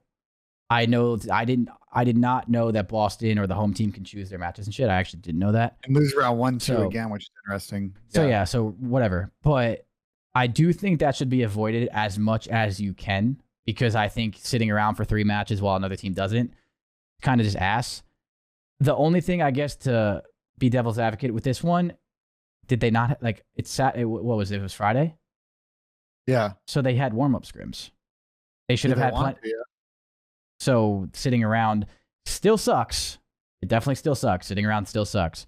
But it's not nearly as bad as like what we had to fucking do at the final day, in my opinion. But it does. I think that should be avoided as much as possible. So I do think that is kind of trolly, and I don't think that should happen. I think they should try. I guess the way I'm trying to word this in the simple terms is the competitive integrity of matches and shit should always be priority as much as it can. And then going into what I just said with that, I think with the way the finals format and the Sunday format is fucking awful.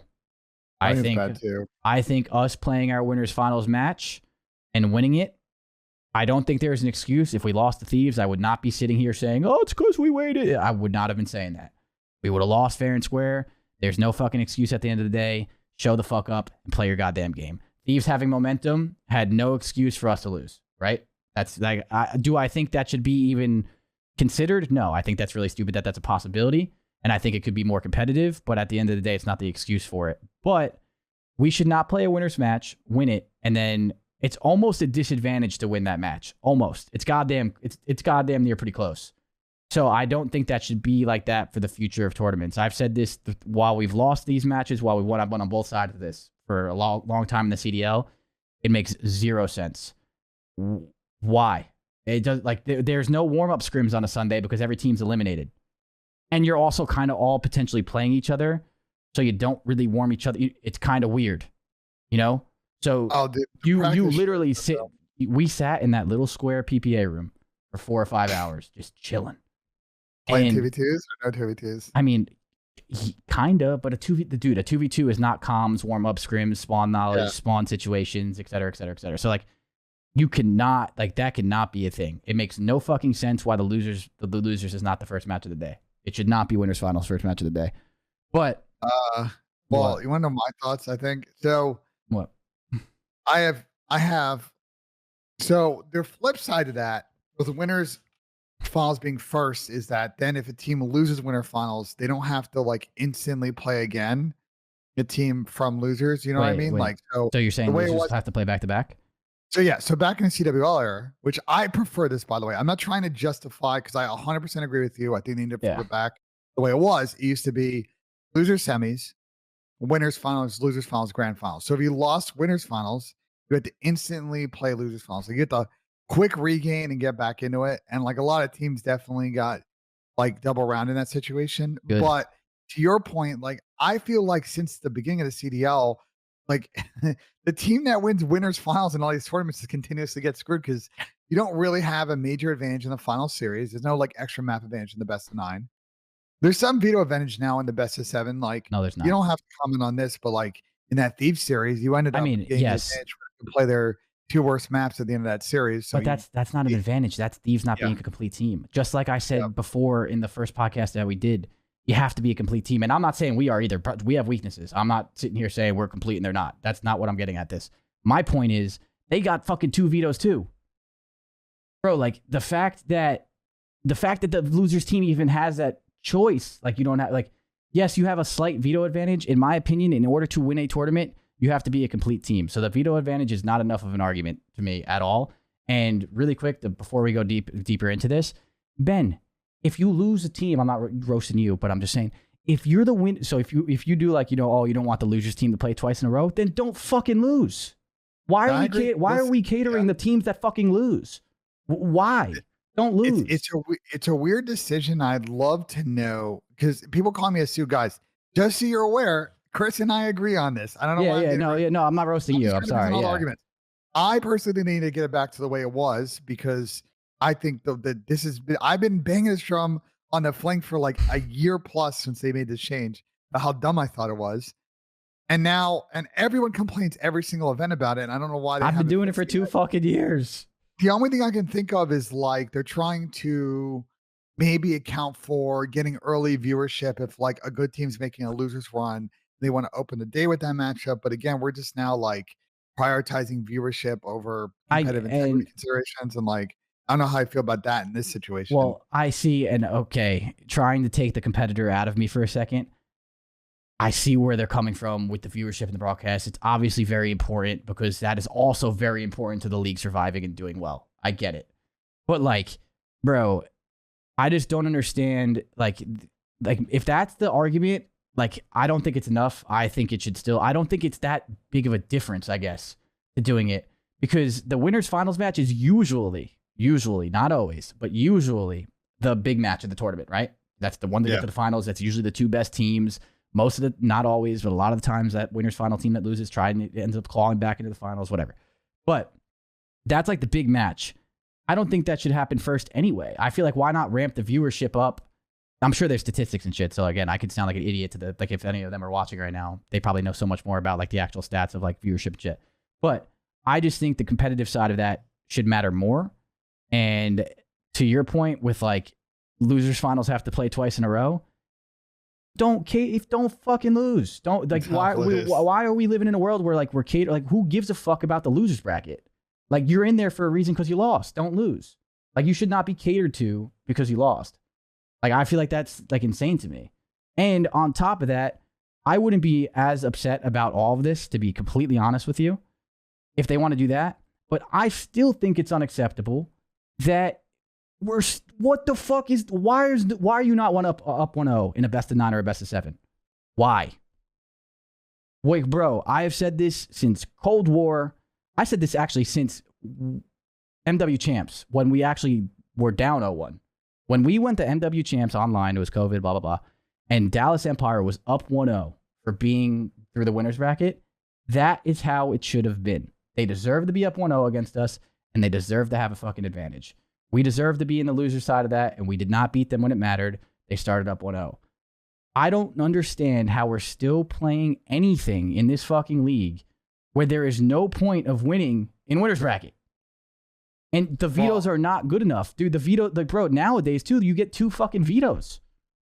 You get the veto 2 maps. They got your embassy S&D out of there. Like, it was the best of 9. So what the... Exactly. So what the fuck is the point if we didn't even get to play our best S&D in the final and we went through the winners? Well, here's the other competitive integrity thing, Chris, I don't get it. Mention yet, is like... And it's the same problem now exists in challengers, and this is sort of an interesting combo, is like every other team in the tournament gets an opportunity to like, you lose once and you're not out. Unless you start in losers round 1. Yeah. Bro, if you win in winners finals, you lose once. We did it. We did it last year. We beat Boston in Minnesota, I want to say, whatever. And then we lost to LAG. LAG beat us. They deserved to beat us. We kind of got smoked. You know, we didn't play well in that final. Whatever. But we only lost once at that tournament. right? And we got the same result, but second. Again, I don't think we deserve to win that, the whole whatever. But still, it doesn't make sense on why, like, I feel like they've tried to do everything to strip the winners of anything. There's just no point. Like, it makes no sense. Like, I don't get it. I don't understand.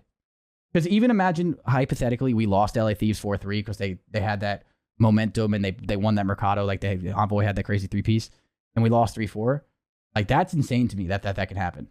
You know what I mean? Like, I don't know. I just think there's no argument in my mind to why you don't start up 1-0.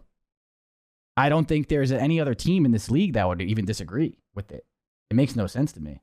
Best of 7 start up 1-0 and just play 6 maps? Oh, best of 9. I don't give a fuck. It's just, there has to be something for the winner to do. Unless the winners could literally pick out every goddamn map that they want to play in a row. Like, it just doesn't make any sense. We didn't get to play our best S&D in there. We didn't get to play this. Like, you know. Yeah. The losers bracket team, like, there's really, even when we lost at New York, and we've been through losers and shit too, like, if we won, we literally all lost that New York match, and we're like, it's no big deal. If we just win one more match, we're in the final, and there's no disadvantage. Who gives a fuck? That should not be the mentality. That should not be the mentality. They got to find something different. I'm seeing a lot of ideas in chat, like, yeah, 2 best of 5s is how they did it back in the day, and it obviously solves your lose twice situation. The only thing, again, I'm just presenting the argument on it. Yeah, of course. The only problem from a league or viewership side is when you do 2 best of 5s, viewership decreases always over the course of the second best of 5. So from a numbers standpoint, you lose a. But that makes sense. I don't know in the era of watch parties if that still exists. Mm-hmm. People have talked about continuation series, but I don't like that. That's a audience. That becomes a very weird audience education problem that you might not be able to overcome. It becomes a little confusing. So there's not a lot of amazing solutions, but there's like small. Yes, there is. Your point that they should do right now. Yeah, like the map advantage. Didn't they do that in Challengers at the beginning of the year? I don't know. I'm pretty sure in Challengers Cups, don't you start up 1-0 in the best of 7? You should. Or was that the Breaking Point Next tournament that did that? I don't remember. One of the Challengers tournaments this year did it. And I like that. I mean, the 2 best of 5 thing, in my, like, the competitive standpoint, yes. From the viewer standpoint, I do agree. It actually, the second best of 5, a lot of people get confused. They leave. They don't understand. If that really hurts your viewership, okay. But there's a solution. It's been done before. It's not that fucking hard. Just put the winning team up 1-0. It makes no sense why you're not up 1-0. Even in Cold War Champs, when Toronto came out and fucking slammed us on Moscow Hardpoint to start the final. Like, imagine we lost that. You should not be almost penalized for winning in winner's bracket. And right now, it's pretty fucking close to being hurt from winning that. I do think the losers should be playing first, but I still don't think it's talked enough about, or maybe I'm the only one that's super annoying about this, but I've been saying this for fucking years. Yeah. Bro, it makes no sense on why it is so catered to losers. It makes no sense. If you lose, you fucking lost. Now, if you want to win, it's going to be hard. Nowadays, if you lose, it doesn't even fucking matter. If not, sometimes if you like catch fucking momentum, although I'm not a huge believer in that, it almost helps you. You get more practice in, you get more reps, you get more fucking fine tuning on certain maps. Right? Like, that should not be a thing. I don't know. I don't think there's any argument to it. I know you're not like disagreeing with me, so I'm not like, I know my tone of voice is like at you, but it's not. I'm just in the air. You're, but like, you're going, yeah. But it is so unfair for any of that to be a thing. It just makes no sense. For the love of fucking God, can we please change it? And it's not even asking much. And the educational thing, by the way, the continuation series, I do agree. If you do continuation series, it becomes a little confusing, and I can understand a little like, I can see why people get confused about that, because a lot of people don't watch like religiously, like, like fucking all day, every day. So that's like probably the 1-0 thing is not educational at all. It's not hard to understand. This team came through winners. This team get fucking Maven or Chance of Miles right before. So the reason why, LA Thieves is up 1-0 is because they won in the winners bracket, and that's why that match is so big. Now let's get into the final. You're done. Wow. Education on a fucking, wow, that was hard. Just do that. Like, it's just so stupid. I don't know. I'm done. I'm done ranting about it because you know my thoughts. But yeah, I'll give my last thoughts. People were talking about group stage and all that. And the other problem, and I think this is sort of like post major one from this year conversation, is right now for pretty much all of the events outside of the pro-am format, if that's what we want to call it, are all one stage formats, and that limits your schedule. And I know people in my chat are always like, oh, if we add, I saw an idea on Reddit. I responded to the thread and I got chirped, and let me explain what I meant by it. Like, someone's like, oh, like, let's do this idea where instead of the team starting and losing round one, you sort of all play in round before winners round one. And I'm like, that's a cool idea. It's way more competitive. The problem is you're adding 4 matches. There's nowhere for those 4 matches to go because you got to play them all before you play the other matches. Now we're adding another day on Wednesday. We're making this a 5-day event, which means you're going to sell tickets for that event, which means more staff, which means more cost, because they're sticking with this one station format where they may get to this reckoning of, well, in the age of watch parties, in the age of you can consume content any way you want. I mean, viewership was like 300K this weekend max. Like, you can finally start to experiment with a double stage situation, and you can then, kind of do some of this stuff and make it a little bit easier because you can get through more matches because stuff's having simultaneous instead of like back to back to back. So we'll probably cover this stuff more on like future episodes because I think there's a few other things I want to get to, but like, yeah, there's it's not, the format's not like perfect yet, and there's a couple of things definitely to tweak. Yeah. Okay. I think last thing I had, Chris, was I wanted to ask, this is going to come out of left field, but I'm really curious your thoughts. Toronto got top 6 this event. I thought they played pretty good. I picked them to win, and they absolutely bombed on Saturday, I believe. Because they lost to you guys, and then they got lost to Thieves. So they just didn't win a map that day. They're a young team, but I'm curious your thoughts on Scrappy. Like, do you like his gimmick? Do you think it maybe sometimes puts his team though in a little bit of a weird box if he's kind of talking his smack and he puts a little pressure on his teammates to follow that up with their performances, or do you think doesn't matter? I mean, I played with Clay, and he was kind of similar. Yeah, he basically did that. Yeah, I mean, he talks enough shit where it's like, well, now this is a grudge match. It's like no matter what. But as a competitor myself, if you can't handle that kind of pressure, then please fucking quit. But but that's also not fair to everybody. Everyone's different. I think depending on the players that you're teaming with, I think a mindset like that could be really helpful, and it can also be really hurtful. I don't think he hurts Toronto Ultra at all. I personally love Scrappy in the sense I've never spoken a word to that guy, but I think his gimmick of shit talking and the way he handles himself is good for the league, but not even on like some fake like WWE bullshit. Like, I think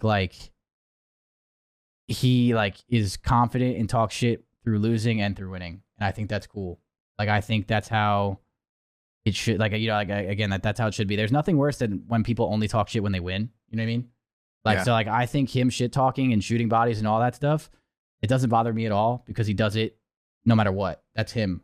That's how he is, and that to me is fine. Like, I respect people like that. If you can shit talk after having a tough tournament and you're truly confident, I think that's pretty cool. And even to the thing, what you said, it puts his team in weird spots. Like, obviously everyone's different in the psychological side of things. If he were, for example, was say one of them can't really doesn't like playing under that kind of pressure, that's something where a coaching staff and teams and having open communication with each other needs to happen, right?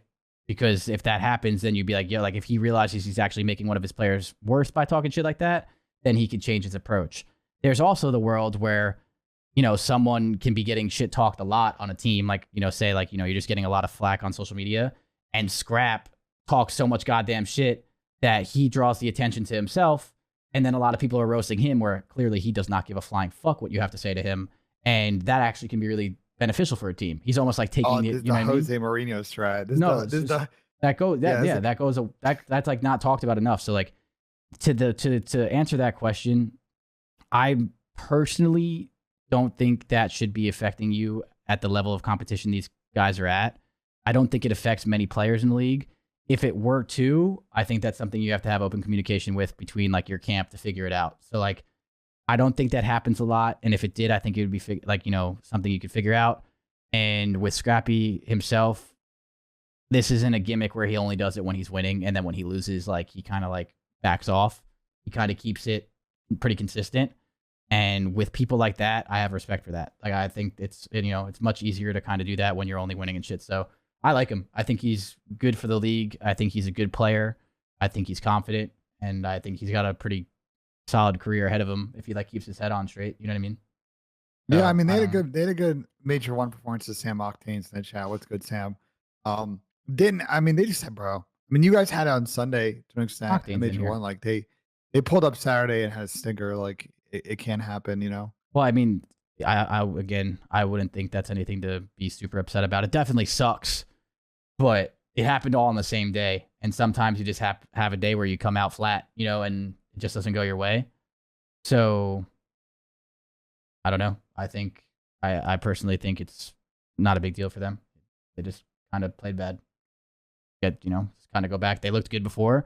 They looked good during. They played bad for a day, and it is what it is. One more question I have, and then I'll open up. Is there anything you want to talk about? I do actually want to talk about Seattle. Bro, there might be the weirdest team in the CDL right now. Like from they're not bad standpoint, because like there are a couple like Florida, London are like, I'm sorry, not disrespectful as players. They're just not good teams, and they're interesting in that way. But like I think Seattle's good. They're just I have never seen a team with this level of talent that's won before be this bad in S&D. I'm curious. Obviously, maybe there's certain things you don't want to tip, but like, why do you think they're just so bad in search right now? I don't know.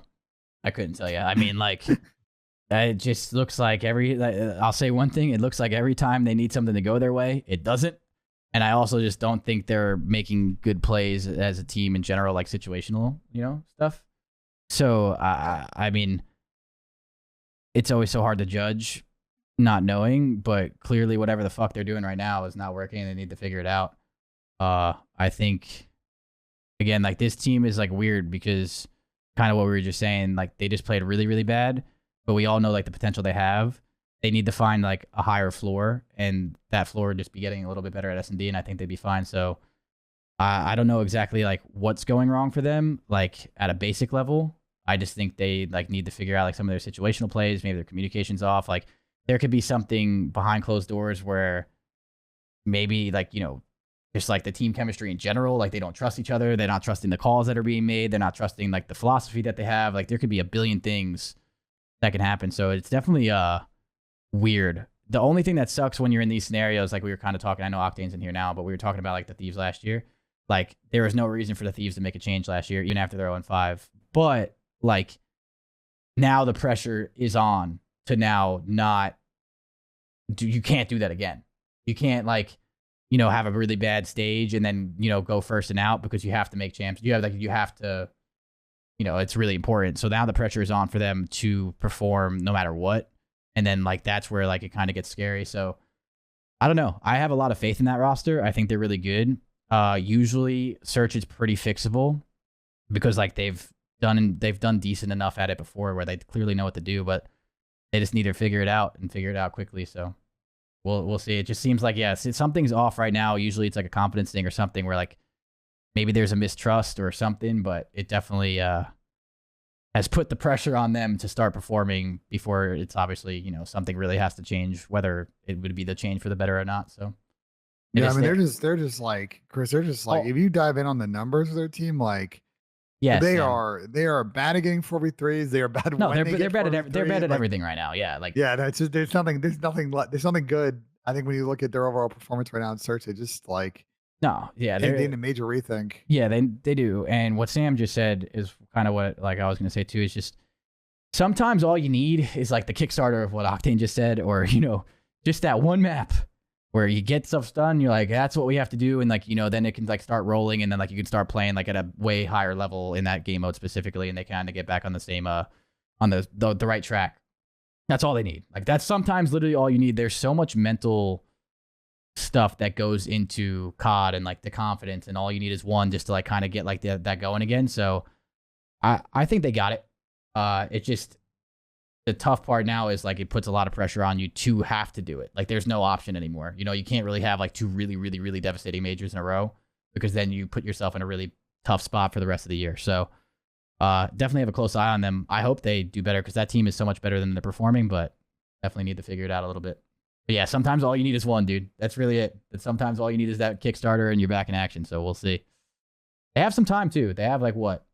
We don't start matches until next Friday. They got some time to figure it out, but we'll see. I'm just trying to think if there's anything else. I don't know what Charlie Intel posted in the chat is talking about. Is that like from what? Here, let me see. Yeah, I think we got most of the stuff that we needed to get. Yeah, I don't remember a Charlie Intel post about the optic pred thing, but I know I have like I want to speak on it in the off season because I have like 70. I've dived in on the story after it happened, trying to like get a breakdown of what's part of the story is true. Are you talking about CDL Intel? All I'll say on this the pred thing is CDL. There's a lot more to the story than's talked about. Seattle hasn't really told their side of the story. And I don't think anyone's going to purchase him because they're at the moment because their number that they have for him is the number that I was given, which is a high six-figure number, is a number that I would not pay for someone that's got a few months left on their deal. We'll just leave it at that. Wait, hold up.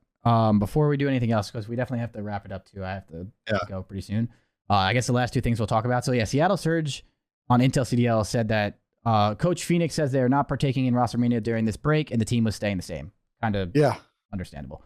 And again, that makes sense. And someone said like how much more time we give to Seattle.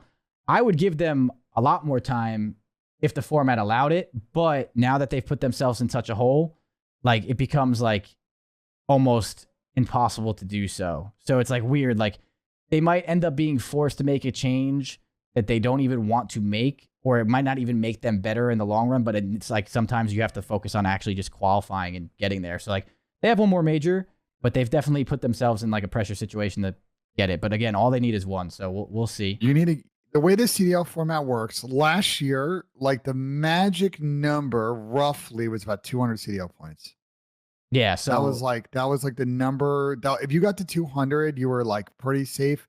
Last year, 160 got you in, but like I think aspirationally, if you get to 200, you don't go into the fifth major like really sweating like your position. 150 is just 160 is gonna put you like around the cut. Yeah. Right now, Seattle actually is the last spot. They're on 70 and LAG's on 50. But again, like you go 0-4, you go 1-4, and they go 3-2, and suddenly those 20 points are gone. Yeah. And KJ makes a good point. You do have an extra stage this year, so definitely, I think 200 may actually end up being at the bottom end of that. But yeah, to your point, I think let's see if Seattle goes back to back last. Yeah, it's going to be in our situation. Then it just becomes, I don't think they're going to. I think they're too good for that. And I really don't think this S&D drought will last. Like usually S&D is like you can figure it out and like get decent enough to start winning a few of them, you know? And like their respawns aren't horrible. And I think their respawn will get better as well. So I think they can, I think they're still... Okay, I'm not in the sense of like blow up Seattle and let's make a change that makes no fucking sense because that's what everyone always wants to do. But I don't think they're there yet. But pressure is definitely on. And then the last thing I'll bring up before we wrap this up is Major Maniac has been released from the Mutineers and is unrestricted free agent. Yeah. I didn't know he was actually released. Well, we just also got a tweet, literally as you mentioned this, from Florida that Vickel's also moving to a substitute role. So they're making big changes. A double change. So Vickel and Mike are now... Yeah. Well, Major Maniac's released. Mike's an unrestricted free agent. He's unrestricted. Okay. So Vickel's going to be their sub. They now have 2 spots open on their team. What are you saying, Cap, Sam? About Mike? He said got to be the Vickel thing. Yeah, the Vickel thing. They officially tweeted it out. So like, you know. Yeah. Are you talking about? Are you talking about Mike? I don't know what Sam's talking about, but anyway, well, he'll get more context. So what I've heard about Florida. Oh, you're saying Caps at all? So here's what I've heard about Florida. Oh, yeah. So I've heard that they're going to make 2 changes. They're going to trial a bunch of stuff today and tomorrow. Okay. The front runner right now, like the like option A, I think that's the thinking over there. I talked to multiple people like close to the team and people involved in the situation, like players, is that it's probably Brack coming in and they're going to try Dan Ghosty. I think Brack's really good. So but that's